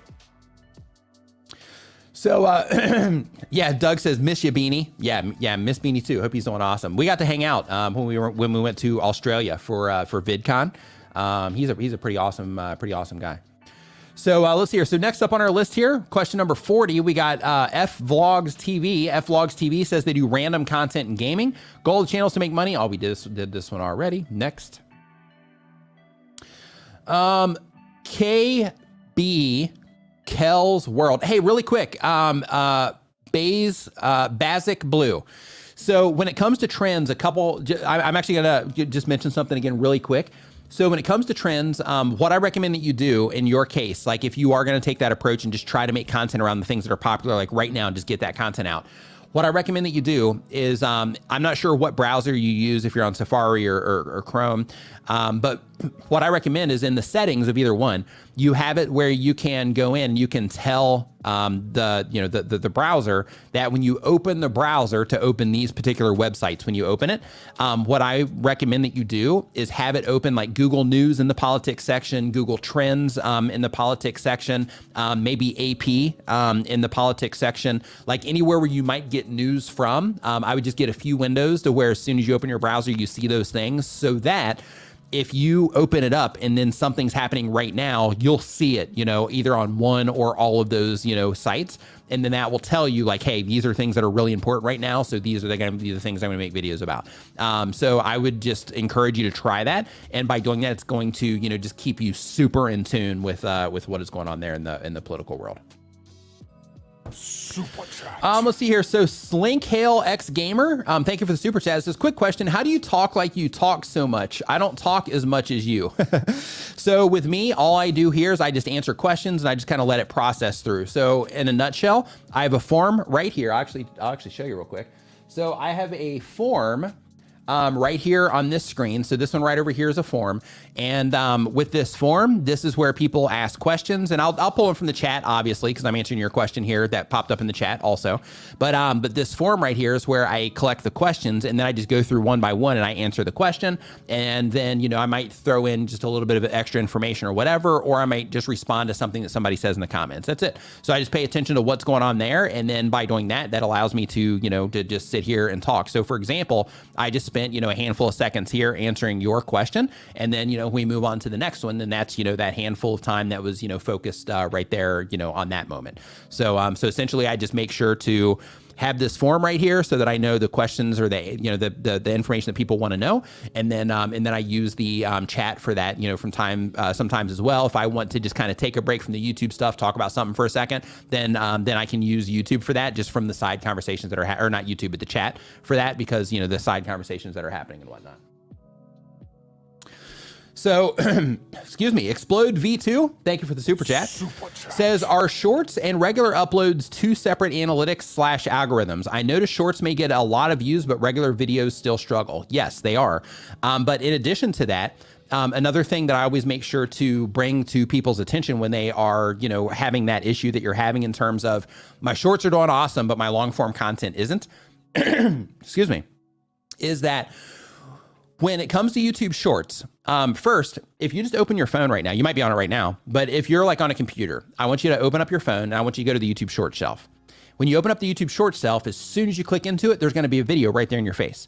Then take your thumb, slide it up. Another video right there in your face. Take your thumb, slide it up again, bam, another video right there in your face. You are not making the choice on what video it is that is going to be put there in front of you. You are just going to be reacting to that video as it happens to you, but you're already in the video itself, right? So that's the experience on the short shelf. People don't have to choose to click on what it is that you have. All they have to do is slide up, and then YouTube's just showing them, you know, stuff that they think they might watch. Next is the actual long form content. The difference is YouTube doesn't just show those videos to people. Instead, they show the thumbnail and the title to people, and you as the content creator have to package your videos up through the topic, because the topic, you know, will impact your click through as well. But your topic, your thumbnail, and your title have to be good enough that will help people identify that your content's about something that they care about, and then it's got to be compelling enough that it will cause them to click on what it is that you have made. So the big difference between YouTube Shorts and long form content is YouTube Shorts, you don't have to get people to click. So that skill set isn't even required if you only have a Shorts channel or if you're just only leveraging Shorts. However, for your long form content, you also have to learn how to get people to click on that. Now, in addition to that, let's say that you are able to get people to click on your long form content. In addition to getting people to click on it, you also have to have a good experience for them in that long form content in order for YouTube to continue showing it to more people. So it has to, you know, keep them engaged at a competitive level for the platform as well. So in a YouTube short, you only have to do that for 60 seconds or less. However, when it comes to long form content, as long as your videos are, like, you're going to have to keep people engaged for, you know, a fair amount of time. You also have to have them commenting, liking, you know, all the other things that, you know, matter to YouTube as well. So the experience that people have with both, you know, types of content, it's wildly different. And that's why, you know, content creators will get wildly different results. You know, one thing that my brother's been recommending to people for, like, since TikTok came out, is that, you know, when you are having trouble getting activity on YouTube, you know, now YouTube has YouTube Shorts. So you can do this here on platform as well. But one thing that he was recommending to people when we were live streaming, like, years ago, you know, before, you know, everything that's going on in the world happened, one of the things he was recommending is like, hey, try TikTok. Because a lot of content creators, they get traction on TikTok because they don't have to get people to click on anything. They just have to get people to, you know, they just have to hook them when the video starts. Now we have that opportunity with YouTube Shorts as well. So when it comes to, you know, the difference between shorts and long form, it really comes down to, you know, the difference in terms of, you know, you don't need that skill set of getting people to click when it comes to YouTube Shorts, where you need that skill set when it comes to long form content. Doug, I see your message. Thank you. Let's see here. Our shorts, regular uploads, we got that fully because, okay. So, excuse me. So the driver sensei says, Nick, can you speak fully because he knows the topic? As a course manager and instructor, people are very short when they don't know the subject. They are. They absolutely, oh, he says Nick can speak fully because he knows the topic. Yeah. Absolutely. When it comes to, just like, quick, short stuff, yeah, it's just easier to kind of get through those versus actually, going deep into something. Turn that star off. And I think that has that. Okay, so he's got that. Let me hit this page really quick. Okay, so a member message came in from How We Got Here Genealogy. Says, let's see here, member for 5 months. Thanks, Nick, for giving me the info and resources to be the best creator I can be. Your encouragement and knowledge you share is priceless. Thank you. Thank you for the kind words. I really appreciate that. Demon's Row member says, they're a member for 6 months, says, I use OBS Studio for lives. Does it suck or is it my web? I never have issues with the web until I go live. So it could be the bit rate that you are pushing the stream out from. So just to test that, you can do unlisted streams on YouTube. So I would recommend that you try like a free version of StreamYard and try to stream through that. See if you get, a more consistent or just a better result out of it. And I also recommend that you try streaming directly through YouTube without, without that by, using like your webcam or something like that and going in that way just to see if it is the actual software itself, because it's possible that, because OBS, it can be labor intensive on your computer. So it's possible that OBS is just kind of taxing your computer and slowing everything down. We would have problems like that sometimes when we were streaming in the studio, where we would open up OBS and it would just bring everything else to like a slow crawl. So that's one of the many reasons that we switched over to StreamYard. But when it comes to, OBS or like your, like testing those types of things, I would definitely check your resolution. Because like, for example, if you're trying to push through 4K, but your internet doesn't support it, everything's going to just get real slow and laggy and choppy and all of that. I would check your bit rate that you're pushing your audio and your video out as, so that you can make sure that that's also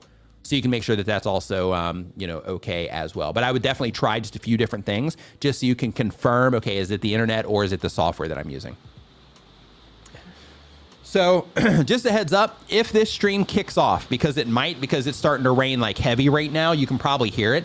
But if this kicks off, I've already got my phone in here, like ready to hop on there. So in the event I have a power flicker, the internet goes down or something like that, I'll be picking it up on my phone. I've got the phone literally right here. Like it's sitting there, it's already on, I'm already in the studio. I just gotta, just hop in there. So it'll be a quick transition if so. Let's see here. So Explode V2 says, how do you get a copyright lawyer to maintain the channel? So what you'll need to do is you will need to contact a copyright attorney and you will need to put them on a retainer of some type, or you'll just need to secure their services for when you do have, questions about specific content that, you're putting out.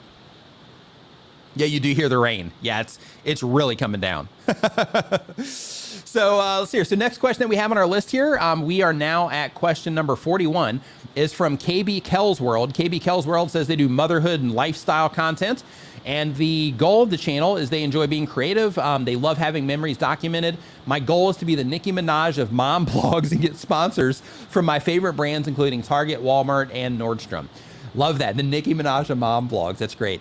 Says the question is, I sound so animated when the camera is rolling. My voice fluctuates from like a valley girl to a dope boy. How do I talk naturally on camera? It's like I can't just do my regular voice. I'm not even sure if I know what my regular voice is. That's a really good question. So I know for me, just as a, as a quick reference. So when I'm making videos, I speak louder and I try to focus a little bit more on exactly what it is that's coming out of my mouth versus when I'm not on camera. So, what you're getting when you're watching me here, like live, for example, this is the authentic version of me, but I'm doing it in a more loud kind of way. And I'm also being just a little bit mindful of like certain language and, things like that, because, I try to keep everything family friendly, brand friendly and all that. So I'm just, monitoring that, trying to make sure that I don't say the wrong things, while I'm streaming. But when it comes to when you're making the content, if you are doing it in like a certain way that you feels like, hey, I'm being like completely inauthentic here. I don't really talk like a valley girl or a b-boy or dope boy, whatever it is that you said. Dope boy, that's what it was. So like, you know, if you don't normally communicate in that way, then in that case, try to look at your camera like you're just talking to a friend. You know, all of us over the last 2 years, you know, we've been, you know, on more like, you know, Zoom calls and, you know, things like that. Then, you know, we probably have, you know, our entire existence before that. So because of that, just try to make sure that you are thinking about, try to think or try to look at it through the lens of like, hey, I'm just hopping on like a Zoom call when I'm making videos, and try to just look at it that way and try to, you know, like when you hop on a Zoom call or when you're talking with your buddies, you probably don't communicate that way or in that way. So I would just try to, you know, approach the camera like that. In addition to that, I would also practice, and this is something that I do or that I recommend to people when they are trying to get comfortable on camera as well. I recommend that you also practice talking out loud to yourself about the types of things that you make videos about when you are alone, when you're not making videos. So for example, if you're at home by yourself or you're out driving around or you're walking around, you're gonna look a little bit crazy if you're doing this when you're walking around. But when you talk out loud to yourself, then you get more comfortable talking out loud to yourself when you're by yourself. Because a weird thing happens, like when we turn on the camera, and a lot of you here experience this already, but when you turn on a camera and you start talking to the camera, like your brain is just weird because you're like, you know, like right now I'm in this room alone, just like I'm essentially, you know, like even though I'm talking to people here, like in the room, I'm just here talking to myself, right? So if somebody were to just be looking from outside, I mean, they'd see the lights and stuff, but you know what I'm saying? To where, you know, it's just like, hey, this is like a little bit, you know, this person's in here talking to himself. He must be a crazy person. But when you talk out loud like that, it starts, you know, kind of training your brain to just be more used to, you know, talking out loud when you're in front of the camera. But yeah, like Bill says here, everyone just do it. Turn on the camera and film. The more you do it, the more you're going to get used to it, without question. And, you know, another part of that as well, in terms of, you know, just getting used to it is, you know, if right now, if when you're making videos, and again, this is for KB Kell's world, but right now when you're making videos, if you do communicate like a Valley Girl or a Dope Boy or whatever, and that's what you need to do right now in order to get content out, do it. And then you'll go through that process and then you will find your voice. So for me, it took me writing scripts for the videos that I had on my channel at the time, another like 80 something, almost 90 videos on another channel, writing scripts for all of those, coming back to this channel, writing scripts for a nice handful more videos on this channel. It took me all of those, I would say easy, over 100 videos before I was like, let me try bullet points. And as soon as I tried bullet points, then it allowed me to communicate in a more natural way. So, you know, I really recommend that you also experiment with how you're actually, you know, putting the content together as well if you're trying to get around, you know, that type of hurdle. But the practice and doing the thing is definitely going to be the path, the fastest path to, you know, correcting that, that issue. David Matney, thank you for the super chat, my man. Says, question, if we do unlisted live streams for practice, can we still post it later as long form content if it turns out well? Absolutely, you can. Yeah, so what I'd recommend though, in that situation, do it unlisted, do the stream, and then instead of just switching it over to public, I would download it and just tighten it up just a little bit, because you're gonna be releasing it as a video on demand essentially. So I would download it, I would tighten it up a little bit, and then just re-upload it as a piece of content that way, just to give it the, you know, the best possible chance. Okay, so next up on our list here, we've got Banksy the iRacer. Says that they do entertainment content. The goal of the channel is to entertain people on racing content. The question is, hey Nick, I hope all is well. It is. I hope all is well with you as well. Says, do you think posting multiple shorts in the same long form video is okay? Oh, you know, we answered this one already. Yeah, it's fine. Next up, we've got Hablemos de Baseball, I think is how you say that. And I apologize if I'm messing that up, but they have a baseball show. The goal of the channel is to grow an audience and create content about a local league and Mexico baseball. And the question is, my idea is to create a channel about baseball. How hard is it to post highlights of MLB or any baseball league without getting a copyright claim? And what other format do you suggest I inform the viewers about the results? So you're probably going to be dealing with copyright issues on quite a regular basis if you are... Hey, thanks, Doug. On a regular basis, if you are, you know, making that type of, you know, content, you're probably going to be dealing with that a lot. It's probably going to be part of your workflow. So, you know, just kind of embrace, you know, just get ready for that.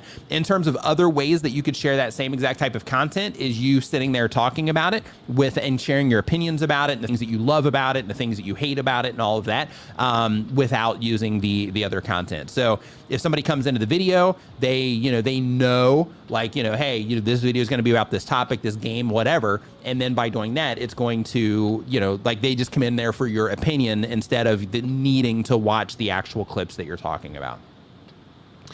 Coach Russ, thank you for the super chat as well, saying my channel content is evergreen, animated basketball strategies. Oh, nice. Currently at 61,000 subscribers, 10 million views, 34 videos. Hey, you're doing fantastic, by the way. Any ideas for growth beyond more long form content and shorts? I also have IG connected. Yes. So right now you have 61,000 subscribers, 10 million views, and 34 videos that you can scour data from. So right out of the gate, for your community tab, start trying to get some feedback on your viewers in terms of the content that they want from you, the content that might be missing on your channel that they might want. Just make a community post. Hey, you know, out of the videos that I currently have on my channel, what else, you know, would you like me to, you know, explore, you know, when I'm putting my content together, that type of thing. So you can get some of that feedback. In addition to that, you have 10 million views worth of data from those 34 videos that you can go into so that you can get a better understanding of the actual content itself in terms of, you know, the animations and, you know, the specific moments in the animations that people are responding to better than others, so that you can start looking for any problem areas for across those 34 videos that you are repeating that pattern of people leaving your videos during those times when you do specific things in the animation, so that you can start fixing those holes for the future content that you publish. In addition to that, out of those 34 videos, I'm not sure with your strategies, if they are, like, for example, if you have some that are for, like, you know, hey, these are, you know, different things that you're going to be doing if you are, you know, outside of the 3-point line. These are different things you're going to be doing if you're within the 3-point line. And I'm just using that as an example. But when it comes to your content, if you do have different things like that or different strategies, then what I would also start doing is inside of your YouTube analytics, they have something called a grouping feature. And I would start grouping together the different types of strategies that you have.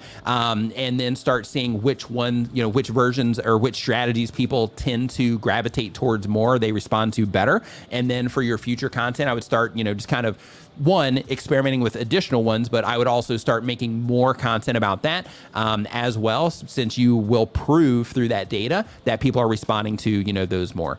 In addition to that, I would also make sure, if you haven't yet, I would make sure that you do have everything set up properly on the channel and on each individual video, in terms of make sure that you have end screens going into playlists, instead of, you know, just individual videos, make sure that you are putting playlists together that you can be driving people into from your end screens, from your pinned comments, from your YouTube cards. If you are using cards, make sure that your channel page itself is set up properly so that as people find your YouTube channel, they can more easily find the content that, you know, matters to them. Granted, you have 34 videos, so you could technically put the entire grid on your, you know, on the front page of your YouTube channel if you haven't done that yet, but I would go through that exercise to do it, so that you can just go ahead and get everything, you know, kind of buttoned up. And then from there, like, I would just keep making more content from that point. But as you start, you know, publishing more videos, you are going to, of course, figure out over time that, you know, when we talk about these things, they always perform better. So when you are putting your long-term content strategy together, you do want to make sure that you do have that understanding. This is why you want to use your grouping feature, but you want to make sure that you have that understanding in terms of, you know, when I publish these videos, they always get a response. When I publish these, they get a response, but these always do better, so that you can lean on those in terms of, like, hey, I need to make sure that, you know, as I'm planning out my content for the next 3 months, I need to make sure that I have at least, you know, X amount of these videos in here for the sake of channel performance, while I'm running experiments with different types of animations, different, you know, types of things that I'm doing over here, to see if I can find something that will kind of break me out, you know, a little bit more. But with all that said, you're doing awesome, Russ. 34 videos, 61,000 subscribers, 10 million views. Like, you are crushing it. You're doing fantastic. So you're already like in like a, you know, 1% of YouTube. So congratulations to you. Gonna go ahead and hit that, you know, applause button as well on, you know, on the progress that you're having right now. Okay, let's see here. Next up, we've got 44. So we've got Sick Shop as the next comment here. They do two niches, really. They talk about their relationship with God, which ties to my t-shirt website. I also talk about comic book movies and science fiction. Goal of the channel, because I want to learn, because I want to inform and entertain, still figuring it out. Question, how do you get people to watch your long form content? They watch my shorts, but no one watches my long form content. It's a year-long problem. So we've talked about this a couple of times during the stream. So I'll just give you a quick, thing here, just in case, you missed the last ones. So when it comes to long form content versus shorts, two totally different things that you're doing there. Short form content, you just have to make good videos, and they're just 60 seconds or less. With long form content, it's longer, so you got to learn how to keep people watching, and you got to learn how to make that viewer experience awesome. But in addition to that, you also have to get people to click. So if you're not getting any activity at all, then in that case, you need to learn how to make better thumbnails, titles, and make videos about topics that people are more interested in. And of course, the video content itself is also going to be important there. But the idea is you have to start working on those skills that will make the long form content perform better, which are coming up with good topics that you can prove that have a interest with as broad of the target audience that you're trying to reach as possible. In addition to that, you got to make sure that your thumbnails help people identify that the content that you're making is something they might care about, or create an immediate curiosity gap or something like that might cause them to click on the thumbnail. And then in addition to that, you got to make sure that you have a solid title that also adds some additional information to them, or I should say, has compelling elements in there that would also, entice them to click on your content. But of course, that's just one piece. Once you get them into the content, then that has to deliver also in order for YouTube to continue showing it to people. So just make sure you dig into your analytics and you can see where your low points are in terms of the things that you need to improve upon, and then double down on trying to develop the skills to fix those problems. Does playback speed affect analytics? It does. So basically your watch time, if somebody is let's say you have a 10-minute video and somebody watches it on double time, then you only get 5 minutes of watch time for that person, even though it's a 10-minute video, because they're watching it on double time. So one way to look at this is like, if you have a website, when it comes to Google Analytics, you have something called on-page time. So if you have a website, one of the things that you want to try to do is you want to keep people on page for as long as you can. You want to have people, you interlink your pages so that people go deeper into your content, things like that. You ultimately want to do the same thing on YouTube. So you want to keep people on page for as long as you possibly can, which is where the watch time comes from. And then you want to try to get people into as much of your content as you can. That's why you use pinned comments. That's why you use your end screens, things like that, to keep people going deeper, into the actual content itself. Bernard, the cool gamer, says that they do a gaming channel. The goal of the channel is to grow more and to gain a bigger audience. And the question is, I recently changed my content from animation to gaming. Is this change going to affect my sub count? It could. It could affect it, positively. It could affect it negatively. But if you're going to pivot in that direction, just commit to it and go in that direction. Let's see here really quick. All right. So here next up, we got Patrick's Flying Vlog says that they do travel lifestyle content. The goal is to share my experience and keep people informed. And the question is, what's the best editing software for computers and mobile phones? So it depends on what you're putting together. So if you want something that's like easy to use, then if you want something that's easy to use and you do screen recordings, then you can use Camtasia. That covers both of them. If you're like, hey, I don't need to do screen recordings, and you can still use Camtasia. If you're looking for something free, then in that case, you can use something like DaVinci Resolve, but keep in mind, that can be extremely taxing on a computer. You also have options like Adobe Premiere, which is another editing software that a lot of content creators use. With Adobe Premiere, there's tons of stuff that you can buy for it in terms of like plugins, transitions, things like that. And that's why a lot of content creators use it, but you only need that if you're going to be doing more advanced stuff, color grading, those types of things. Cause just like transitions, like you can do transitions in pretty much anything, but like if you're trying to do like more advanced stuff, then you can do that inside of Premiere. And you also have Lightworks, which somebody mentioned here. And with Lightworks, the only limit there is they do limit the actual size of the output. So for example, they lock you into, I think like, at one time it was 1280 by 720. I'm gonna guess now it might be like 1920 by 1080. But the you want to make sure that if you are using like the free version of that, that you are not having any type of like resolution limitations, because a lot of those do have that. But if you're on a Mac, then Final Cut Pro is kind of like a standard over on Macs. Oh, it's still 720. Yeah, so this, it's 2022. You don't want to be uploading videos to YouTube that are 1280 by 720. At the very least, you want to be uploading 1920 by 1080 videos. Yeah, you want to just stop using it. If they put your limitation at 1280 by 720, just stop using it and start using another editor, or purchase it so you can upload 1920 by 1080 or 4K, either one. Let's see here. So next up, and the reason for that, let me give you a reason, because I don't want to just say like, hey, do this, right? And Bill makes a good point here too as well. Bill Dubé says that the best editing software is the one that you learn how to use, right? Or the one that you know. Yeah, totally. But another thing to also, think about, and the reason that I'm saying like, hey, you really need to make sure that you are uploading like bigger videos is because TV viewership is increasing rapidly on YouTube. So when we are uploading content, it's important to make sure that it looks great on as many devices as it possibly can. So if you're uploading 1280 by 720, it's not gonna look that fantastic on TV sets, on bigger TV sets. So because of that, you wanna make sure that you're uploading videos at a higher resolution so that it's more compatible with anything that somebody will, any device that somebody will watch it on. Let's see here. So CMINT Surfer says, I need to write that one down. Yeah, if you, just as a heads up, like for those of you that, maybe didn't get the message before, maybe you just weren't in the chat, when I mentioned it. So I always recommend, when these streams start, I always recommend that that people go over to TubeSpanner. If they're a TubeSpanner user, they can just go ahead and start using it right away. But if you, want to keep notes on these live streams, plus it's a productivity tool for YouTubers. So there's a bunch of different things in there that you can use for your YouTube channel that will help you like distribute or promote your content and things like that, write scripts, all of that. But if you just go to tubespanner.com, it actually has a notepad in the browser extension itself. So once you create your account, then you go get the browser extension, and then it has a notepad that will actually just come out right on the side of the page if you're on a computer. And then you can keep notes, and it'll keep timestamps of those notes. You can download them in your computer if you want, or you can just save it with the actual video. And then when you come back into this live stream, then those timestamps are going to be there. Go right there on the screen. You can just hop to, whatever, whichever part in the note that you want to by just clicking on that note. So it's kind of like you make your own chapters for whatever content it is that you're watching, which is pretty awesome. So let's see here. So next up, we've got Endocrimey is the name of the YouTube channel here. Endocrimey says they do coding/Discord tutorials. Cool.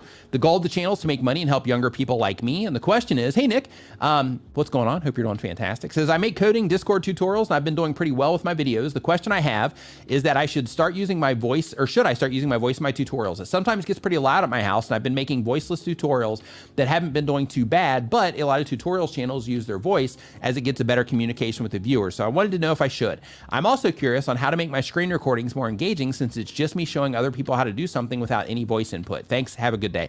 So when it comes to using voice, I definitely would recommend it. Keep in mind though, it's good practice to at least get a good solid audio. So one thing that you can do in your case, if there's a lot of activity going on in your house, and this is going to sound crazy, but try it first before you discount what I'm getting ready to say. So, because this is going to sound ridiculous, but bear with me on this one. So if you are having trouble making videos in your home because things are too loud, you can also use the same trick if the video, like for everybody else here, if you are recording like voiceovers, or you're specifically voiceovers in a room that is really echoey, you can do the same thing.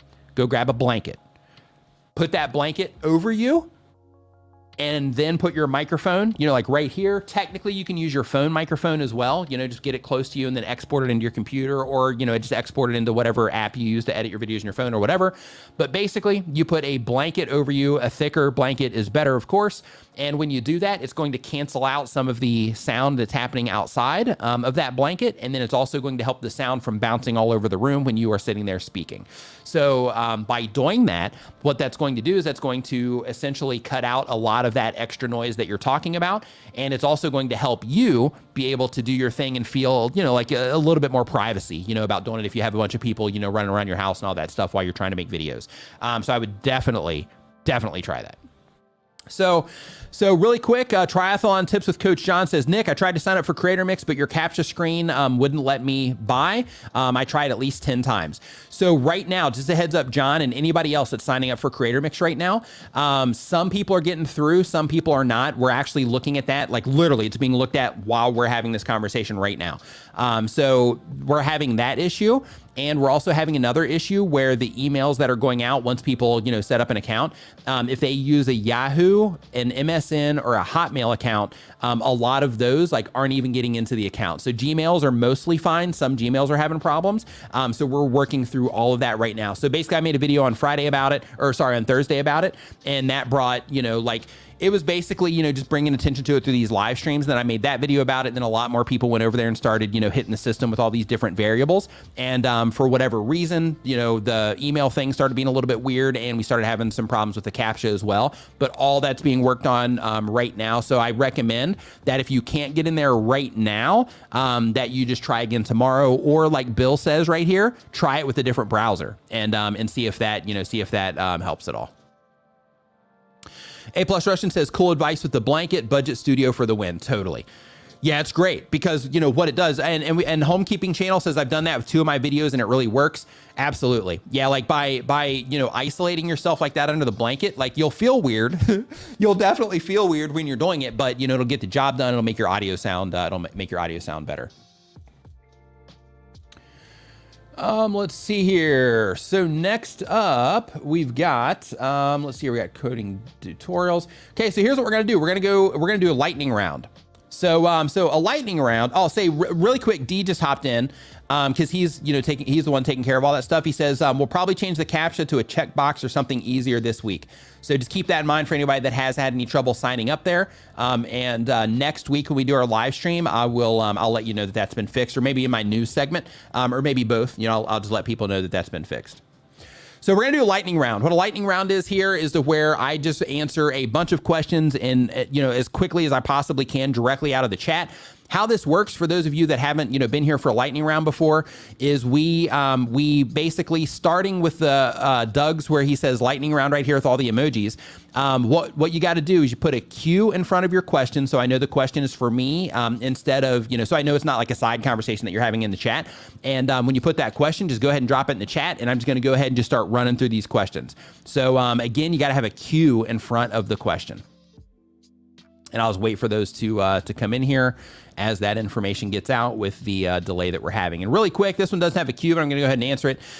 Shades of Maid says, hello, Nick. I'm a graphics designer who teaches Photoshop on YouTube. How do I search for trending videos on Photoshop? So first, I would love for you to send me a message on Twitter because I'm actually looking for a really good designer right now. So if you are a graphic designer, Shades of Maid, please, if you are looking for clients, send me a DM on Twitter. And this coming week, because as soon as this stream's over, I'm done for the week. But at the beginning of this coming week, I will reach out to you just for a portfolio and all that stuff. If you could go ahead and send the portfolio, that'll save us a step. But in terms of finding videos on Photoshop, what you want to do in your specific case is you want to use TubeBuddy. TubeBuddy has something called a keyword explorer. And when you go into TubeBuddy, you can just start putting in all these different topics around Photoshop, and it'll start giving you a score showing you how often people are searching for it and things like that.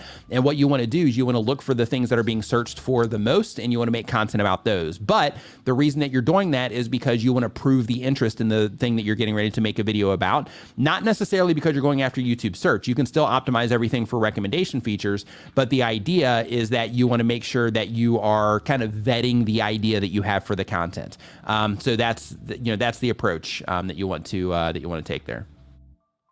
Also, any big updates that Photoshop pushes, like I would subscribe to everything Adobe does related to Photoshop. Any websites they have, any like Google News, I would make sure you're subscribing to Photoshop in there. Topically Photoshop, so you can just kind of stay on the curve. You can know when updates are coming, when they push updates, so you can kind of double down on making videos for that for like a few days after they make the updates, those sorts of things. Let's see here. So the very first question, how to increase engagement on long form videos? Ask for it. Because engagement technically is watch time also, but if you mean like, subscribes, comments, shares, all that. One, if you want more shares, make content that's more shareable. But when it comes to comments, likes, all of that, just ask people to do those things, but make sure you put a reason before you ask, and make sure you don't ask to do everything at one time. Give them some content first and then work it in a natural way. To the content. Magic Flying Potato Says, where are we going to hang out at Vid Summit? First off, high five and fist bump to you for getting that gig. Second, we'll hang out at the actual thing. You and me, we'll probably grab like lunch or something, at the actual hotel. Maybe we'll run down to Subway or something we'll definitely be chilling at Vid Summit.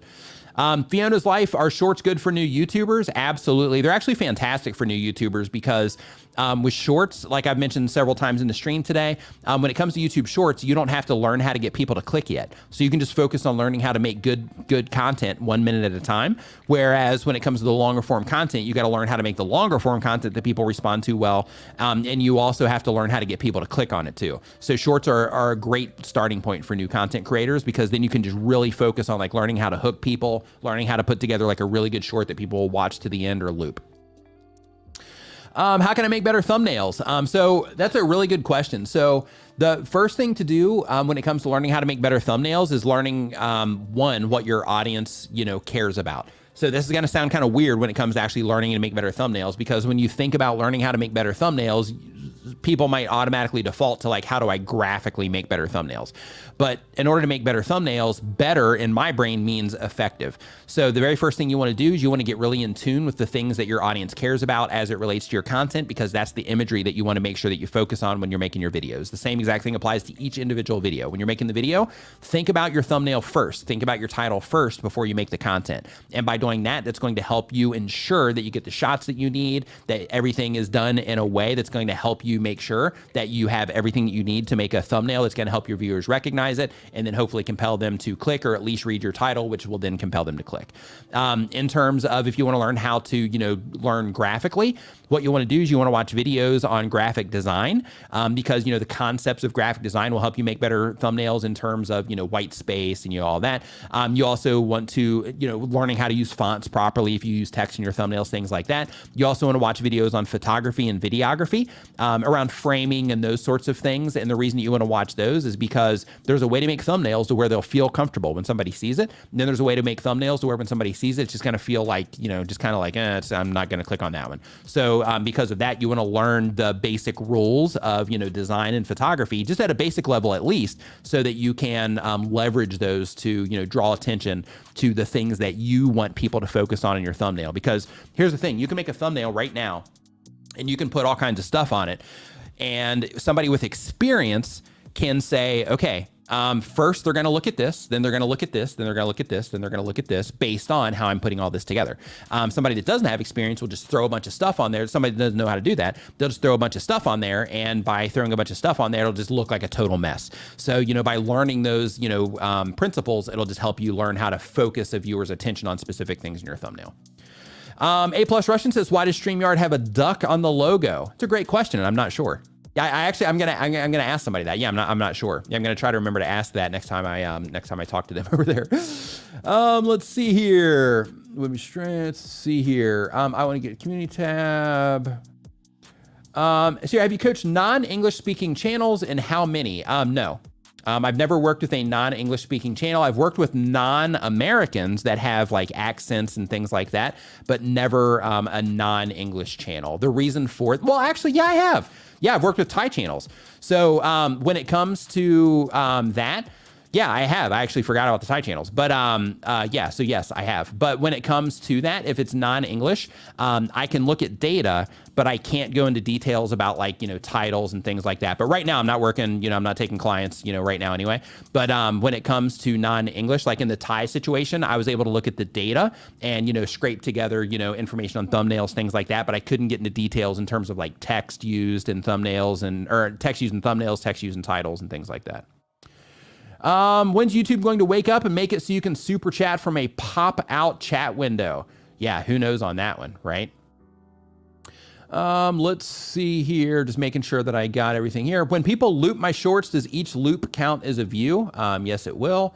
How to make better screen recordings for good retention. I recommend you use Camtasia for that. And the reason for that is because they have like a, cursor like highlights, so you can put like a whatever color you want behind your cursor to help people, you know, kind of follow there. They make it possible to zoom in and out of your recording into specific areas without a quality loss.